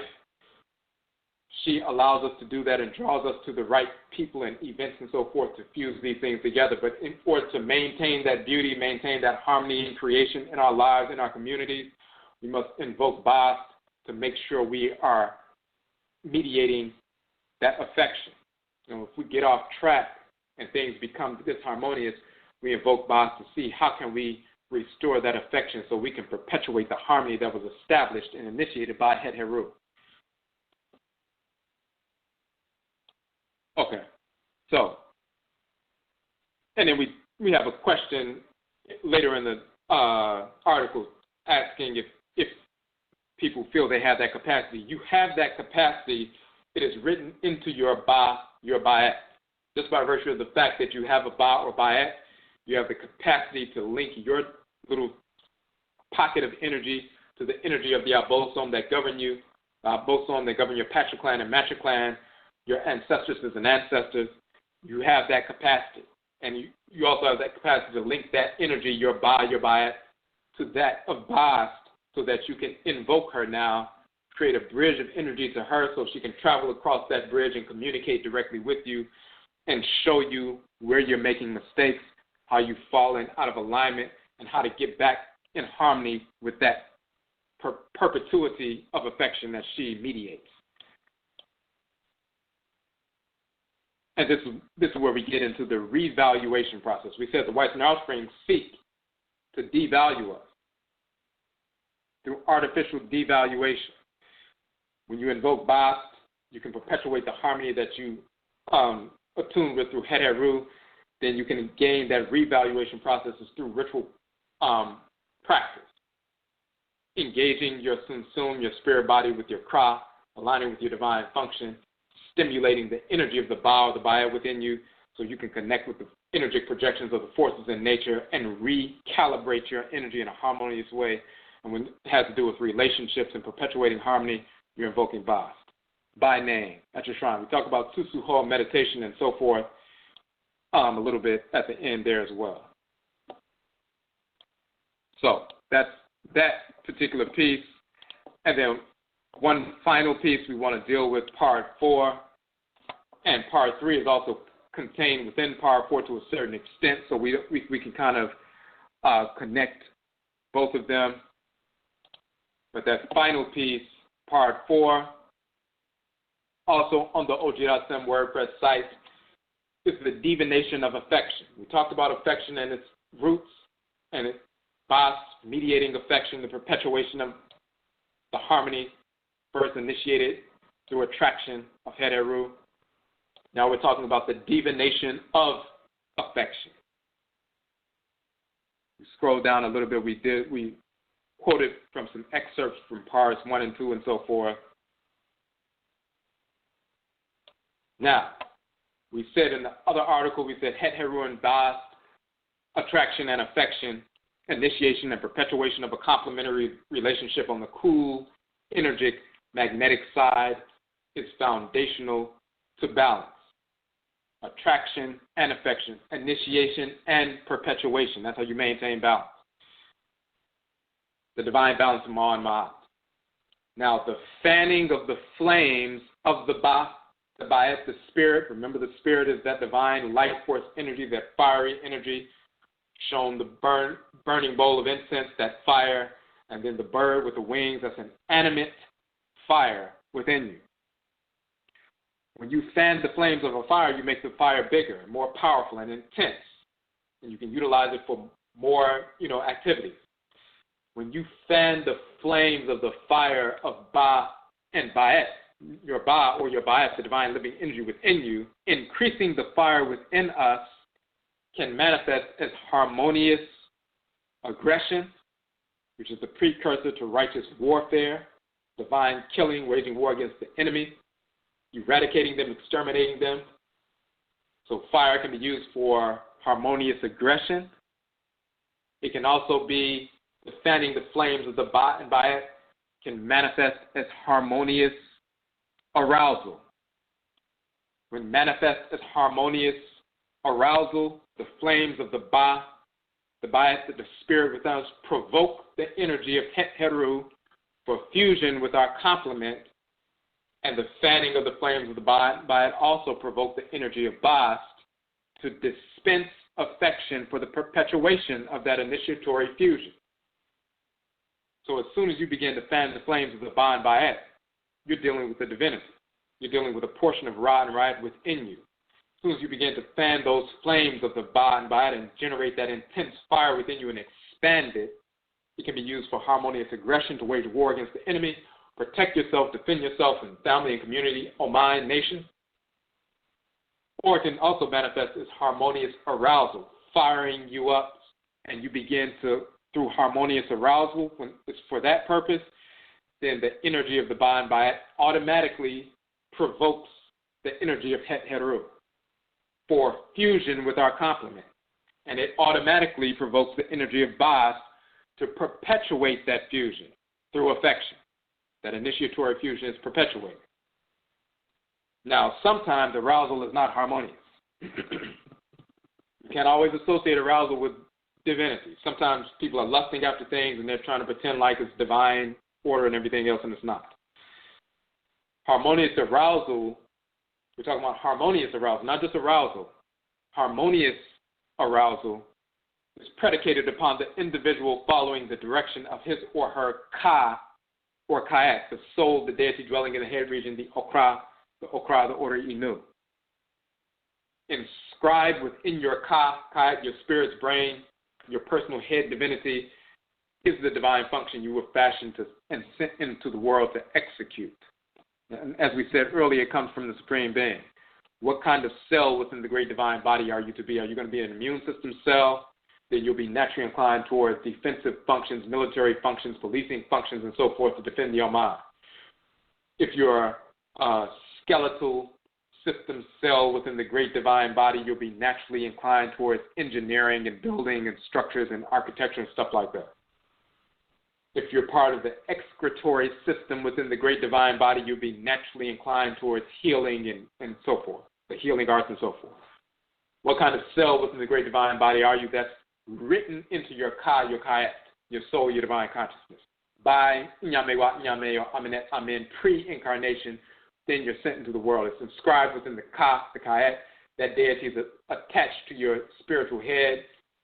And then you're a full spiritual entity now. You're a spirit with a soul. Then Amen, Ameneta, Nyamewa, Nyame, send you back into the ancestral realm so you can await incarnation or reincarnation. So when you have your, you have your divine function, it's inscribed within your Ka and Kayat. Harmonious arousal is predicated upon the individual following the direction of his or her Ka or Kayat, meaning you're following the divine function that's written into your Ka and Kayat, what you should be doing every moment of every day, what your function in the creation is. Now,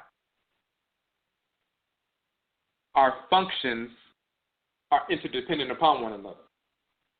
Certain cells thus naturally complement one another. They are designed to function harmoniously with one another in a close, balanced, symbiotic relationship. Of course, the Afurakani man and Afuraitkaitnit woman, we balance one another out. As we said earlier, there's no non-Afurakanu, non-Afuraitkaitnit, who can ever balance us out, and so forth. We went into some detail about that. The whites in our spring, they incarnated spirits of disorder and so forth. Now, let's scroll down because we went through some of that information. We don't have to go back over that. While the Afurakani men and women complement one another, there are specific Afurakani men and specific Afuraitkaitnit women who directly complement one another while they do not directly complement others. All the cells in your body are interdependent upon one another. But there are certain groupings of cells within certain organs that work closely together. The heart and the lung complex, the pituitary gland and the pineal gland and so forth. Different groups of organs and glands work together. The diffuse neuroendocrine system, the system of ductless glands with the pineal and the pancreas and the pituitary and the adrenal glands, and these different glands as part of a system. And the respiratory system and the digestive system and the integumentary system and all these different systems you have in the body, all cells, all part of the same body, but some work closely with one another. They have a closer interdependent relationship than they have a more distant relationship with others. The same thing with us. We're all part of the great divine body of the Supreme Being in our natural, authentic forms, but some of us directly complement one another, our functions, and some of us don't directly complement one another. We directly complement some other Afurakani, male or female. Now, certain cells are designed to work closely together while others, although part of the entire body as a whole, as we said, do not work as closely together by virtue of their design function. When we attune to our Ka, Kayat, the soul, the deity in the head region, we attune to our divine function in creation, as we said, and our inherited creative capacities to execute that divine function. We stimulate our byBast, our spirit, to energize the design, plan, function contained within our soul, our Ka, Kayat.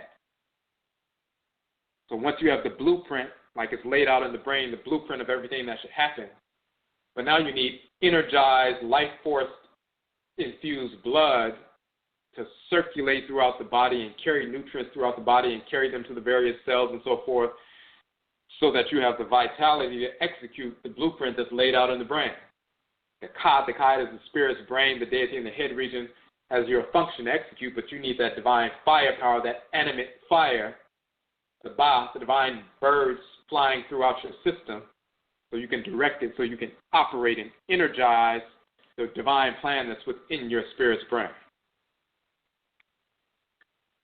Now, when we come into contact with our harmonious complement, not just a complement, an Afurakani male, Afuraitkaitnit female, we complement with one another generally, but when you come in contact with your harmonious complement, notice we talked about harmonious aggression, righteous warfare, harmonious arousal.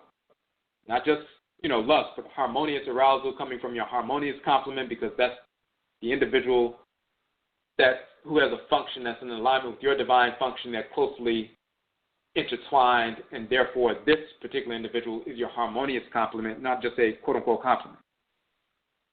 When we come in contact with our harmonious complement, this stimulation of the energy of the Ba, the Bayat, the fanning of the flames of arousal, is a provocation of Het Heru, who facilitates the fusion with our complement through attraction, and it is a provocation of Bast, who facilitates affection, the perpetuation of the harmonious fusion. So as soon as you fan the flames of that fire within you towards your harmonious complement, you are automatically provoking or projecting energy towards Het Heru. You provoke her, she sends that energy back so that you can fuse with that individual, and you're automatically provoking or emanating energy towards Bast, and her response is to dispense that energy of affection that she mediates so that you can perpetuate the fusion that Het Heru initiated through attraction.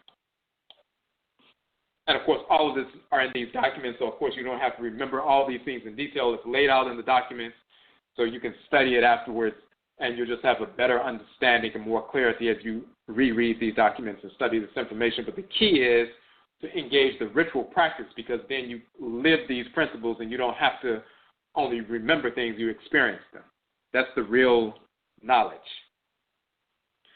Now, how do we know which individual is our harmonious complement? How do we determine whether or not the arousal we experience is a harmonious arousal or a misguided desire, lust, or conditioning? This is the domain of ODWIRA, which is the Akan term for divination. Anytime we inquire, simply ask something of the Obosom, whether we project it mentally or ask it verbally, but just think about it, desire, we inquire, we seek to know something from the Obosom, from the non-anomalous for the deities, spiritually cultivated ancestresses and ancestors. The inquiry in and of itself, that inquiry regarding any subject, issue, etc., we are engaged in or seeking to understand, as soon as we begin the inquiry, that projection of a desire to know, that in and of itself places us in oracular activity. This is why ODWIRA means divination, Ade means things, and Bisa means ask, to ask. Bisa means to ask. So ODWIRA means things that are asked. To call, Bisa means to go ask. That means divination. Ask or inquire from the spirits what's going on. This includes the invocation of the Ka, our soul, the personal divinity dwelling in our head region. When inquiring or divining with the Ka, the soul, divine consciousness, you're asking that divinity in your head region, and that deity is not just a pull, it will actually communicate with you. It's a male divinity if you're male, a female divinity dwelling in you if you're female. You can speak to that divinity will speak to you and show himself or herself to you, so you have a full communication. The more developed your communication becomes. We often experience it as a pull in the head region initially, but the more we engage with practice, we begin to see and communicate with that divinity. When you ask the divinity in your head region, should I do this, should I do that? When you inquire, you're divining with that deity. You're engaged in divination at that moment. As soon as you ask, you're divining. You're a diviner at that point. You're doing a reading. When you inquire concerning the focus of our affection, Bast participates in that inquiry in that process. When you're divining the Ka and asking about, what kind of occupation you should be engaged in, or if you're performing something medicinal and you're picking herbs and you ask your Ka or your Kayat, should you pick this herb or should you pick that herb, then a different divinity participates in that process who governs those herbs, that plant life, and so forth. But when you're asking your Ka or Kayat, who is my harmonious complement, divining the divinity dwelling in the head region, is this the proper person and how should I go about it, then Bast is invoked and she participates to assist in that process. Your Ka and Kayat confirm that this is the person, and then Bast takes over and participates in the process. This is one of the reasons we feel a surge of energy in the heart region when we contemplate our harmonious complement. Remember, she governs the pericardium. She's protecting the heart. This is the unguent jar of Bast, the pericardium lubricating the heart, promoting affection, as the flames of the by'et, the spirit, fire as arousal, are fanned. So as soon as you compliment the one who is your harmonious complement, you feel that surge of energy within the sanctuary or the shrine of Bast, which is physically the pericardium within the heart region. She dwells in the spiritual heart region as well.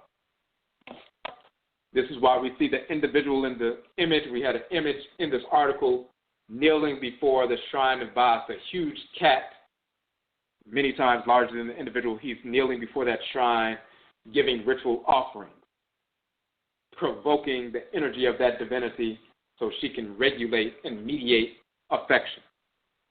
We also see, and so the person can confirm their harmonious complement and engage that process.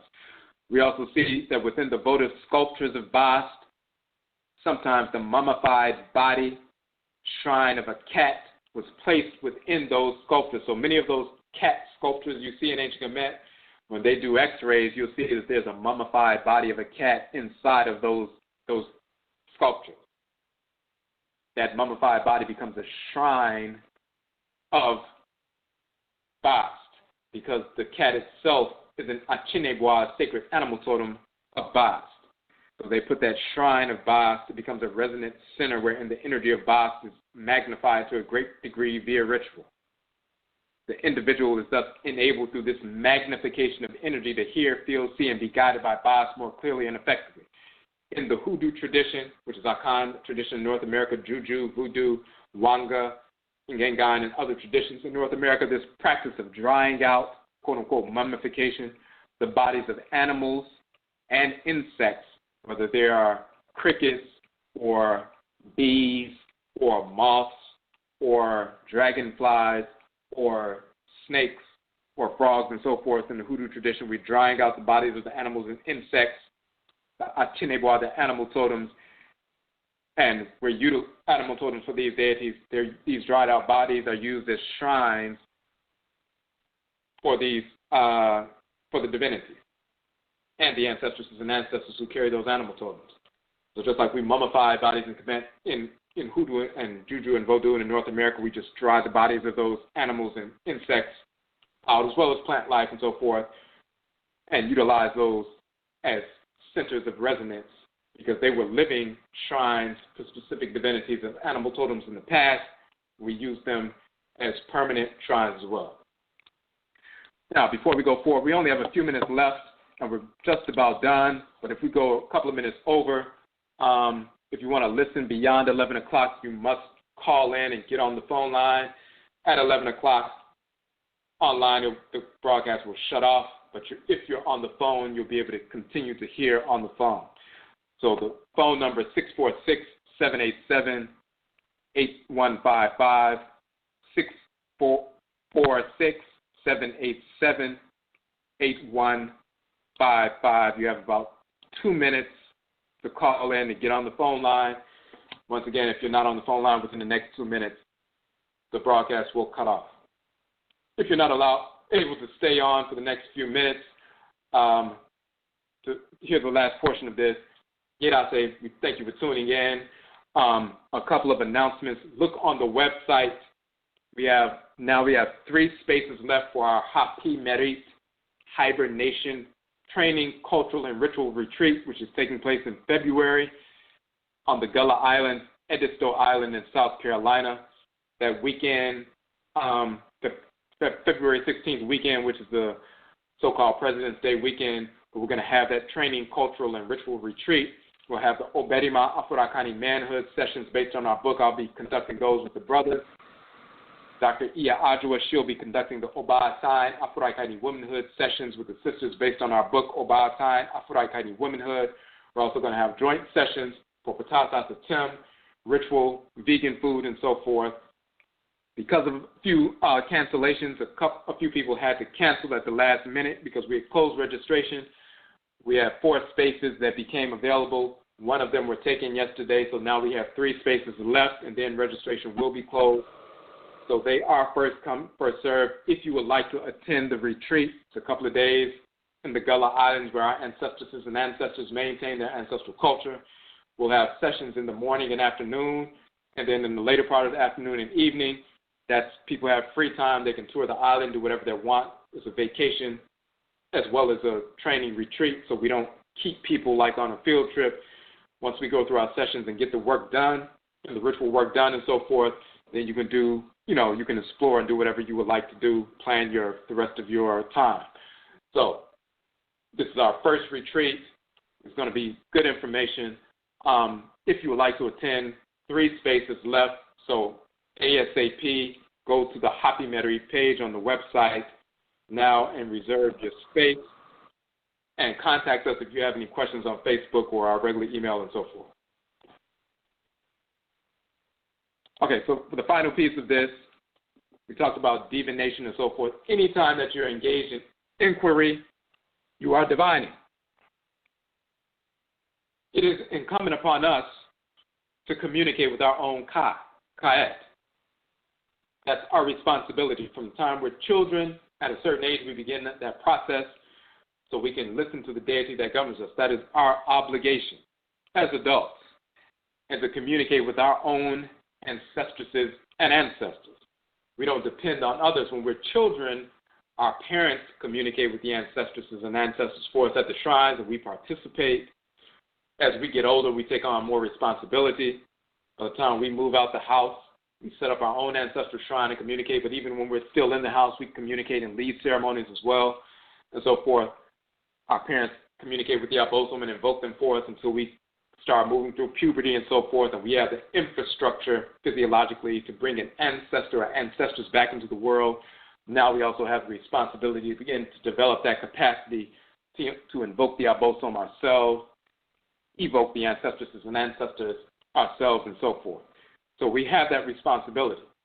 Sometimes we get a little bit fuzzy on the communication when we're divining with our own Ka'et. So sometimes we go and get divination or reading from a diviner and so forth. But even when one does not have access to a diviner, consistent invocation with the Ka'et and Bast is key to discovering and confirming who is the proper focus of our affection, who is our harmonious complement. We must recall that this information is already encoded within our Ka'et. And even if you got the information from a diviner, it is irresponsible for you to just listen to what a diviner said and then make all your decisions based on that. You listen to what the diviner said because they're divining your Ka'et, and that should give you clarity and confirmation, but then you go back and you confirm it with your own Ka and Ka'et in ritual anyway. Now hold on one second.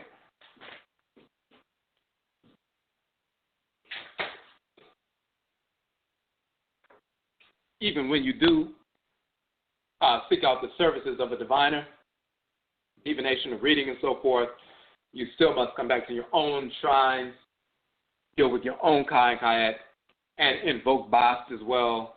And only thing that will happen is you will simply be able to confirm what the diviner shared with you if you have an authentic diviner. So, but even if you do not have access to that, and it's not necessary, when you don't have access to a diviner, which many of our people do not have people in the community who are practicing ancestral religion and who are authentic, by the way. Many are inauthentic because of ignorance and being misguided by people on the continent or the Caribbean or here in North America, or some people are inauthentic because they're criminal.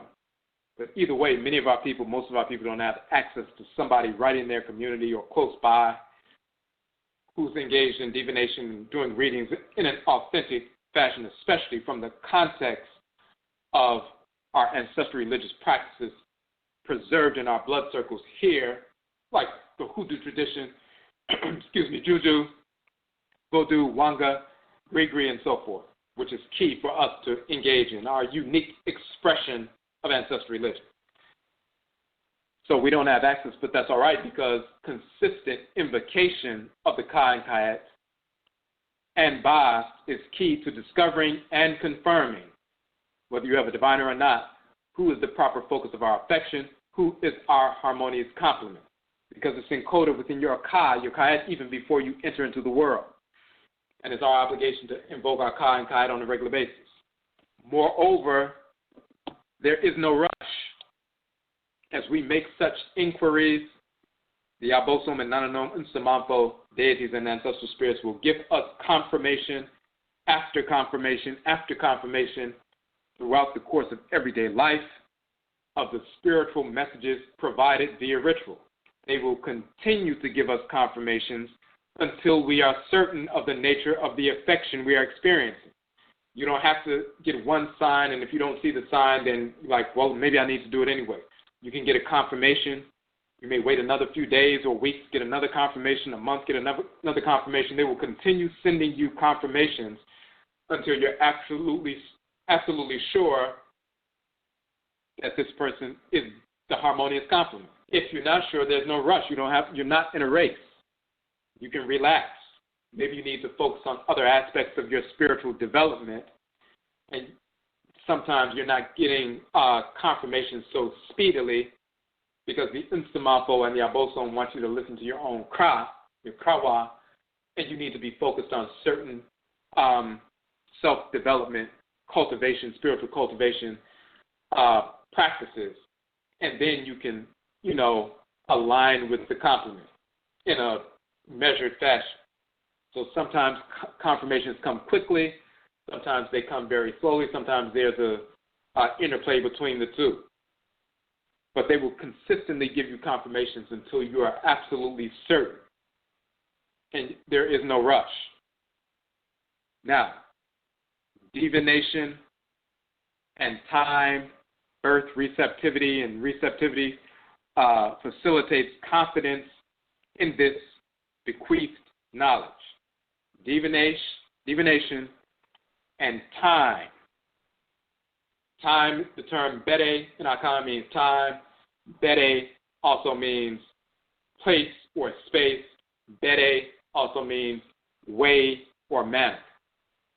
So bede means time, place, and manner. You do things in a ritual time, sacred time, in a specific ritual space, in a specific ritual manner. Divination and time, birth, receptivity, and receptivity facilitates confidence in the bequeathed knowledge. So as you go through the bede, the notion of bede or sacred time through divination, you become more receptivity, and then the receptivity that you develop through time, going through that process, going through time and enduring through time, receptivity becomes more sharp. You have to respect bede, the notion of bede, respecting time. When you respect time and its value, then you sharpen your receptivity, and then you have confidence. That time process facilitates that confidence in the knowledge that was bequeathed to you by the Nsamafo and Obosom.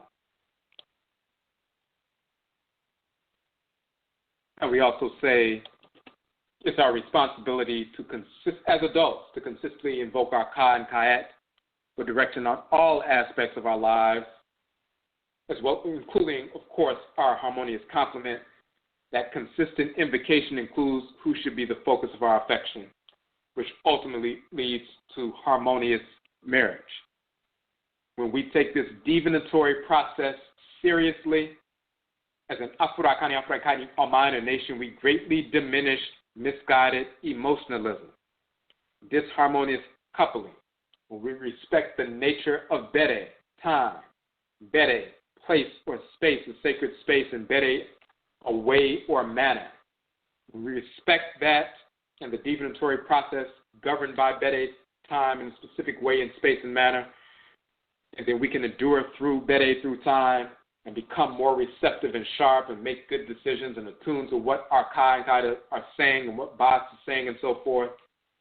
And we engage that process seriously, that divinatory process, the oracular process seriously as no mind, as a nation.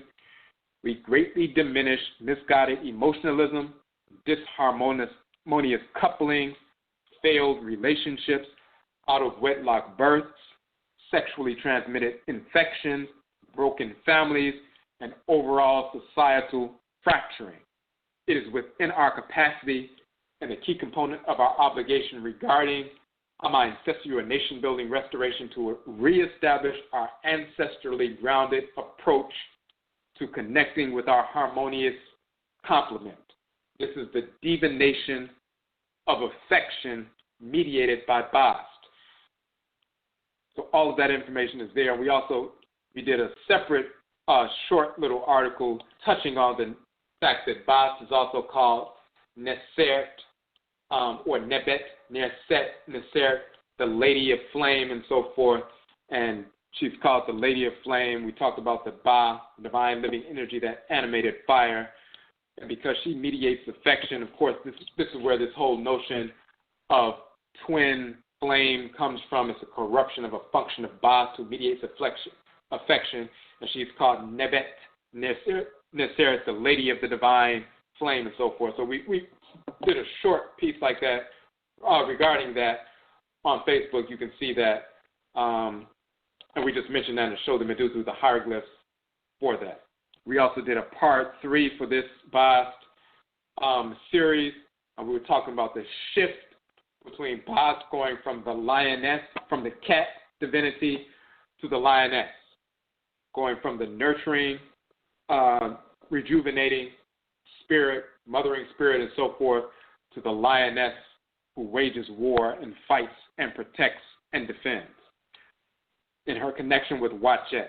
So we go into some detail about that.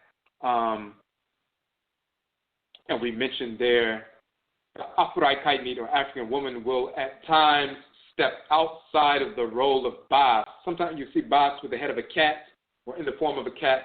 Sometimes she's in the form of a lioness, with the head of a lioness.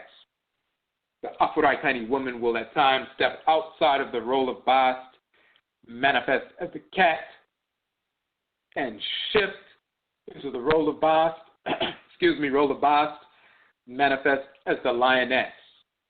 Her affection, mediated by Bast through the shrine of Bast in her heart region, the unguent jar, the pericardium, dictates that she protect, defend, nurture, and rear through coolness or fire as requisite circumstances demand. So if she doesn't have someone to protect,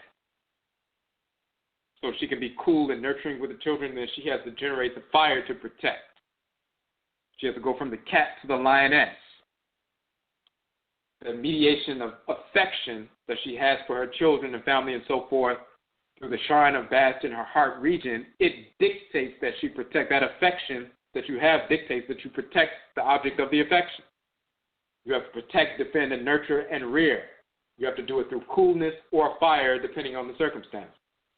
Her affection towards the Afurakani man can only be fully expressed when he is fully present and fully committed to his role in the growth, development, and defense of the Abusia, the family, and the Oman, the nation. Otherwise, she will strike out on her own and in the company of her sister lionesses to carve out a path of survival for themselves and their offspring. This creates a strain on the nature of affection transmitted to the partially present and partially committed male, as it should. There should be a strain in that situation. And the strain will continue. It will continue to be strained until we restore our presence and commitments for the restoration and defense of the Afurakani Afuraitkaitnit, African Abusia family and Oman nation as Afurakani men. We do not merely seek affection mediated by Bast from the Afuraitkaitnit women. As men, we don't just seek affection mediated by Bast from the women. We work to fulfill our divine function as Afurakani men in creation.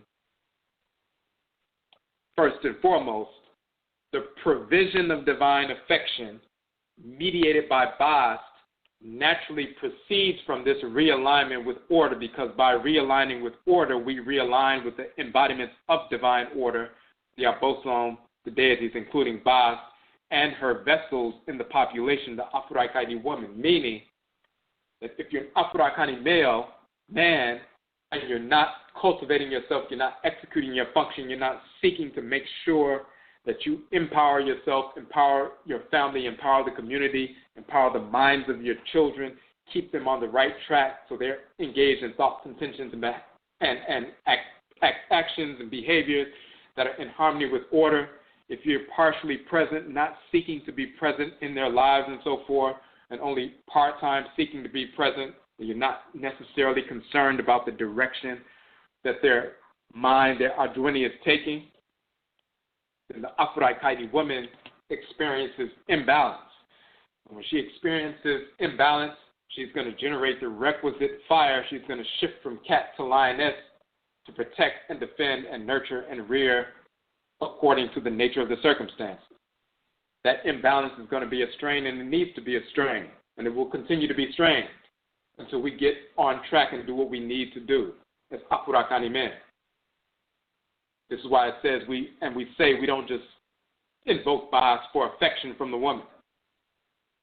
You're not just running around seeking affection as an Afurakani man. You seek to align yourself with divine order.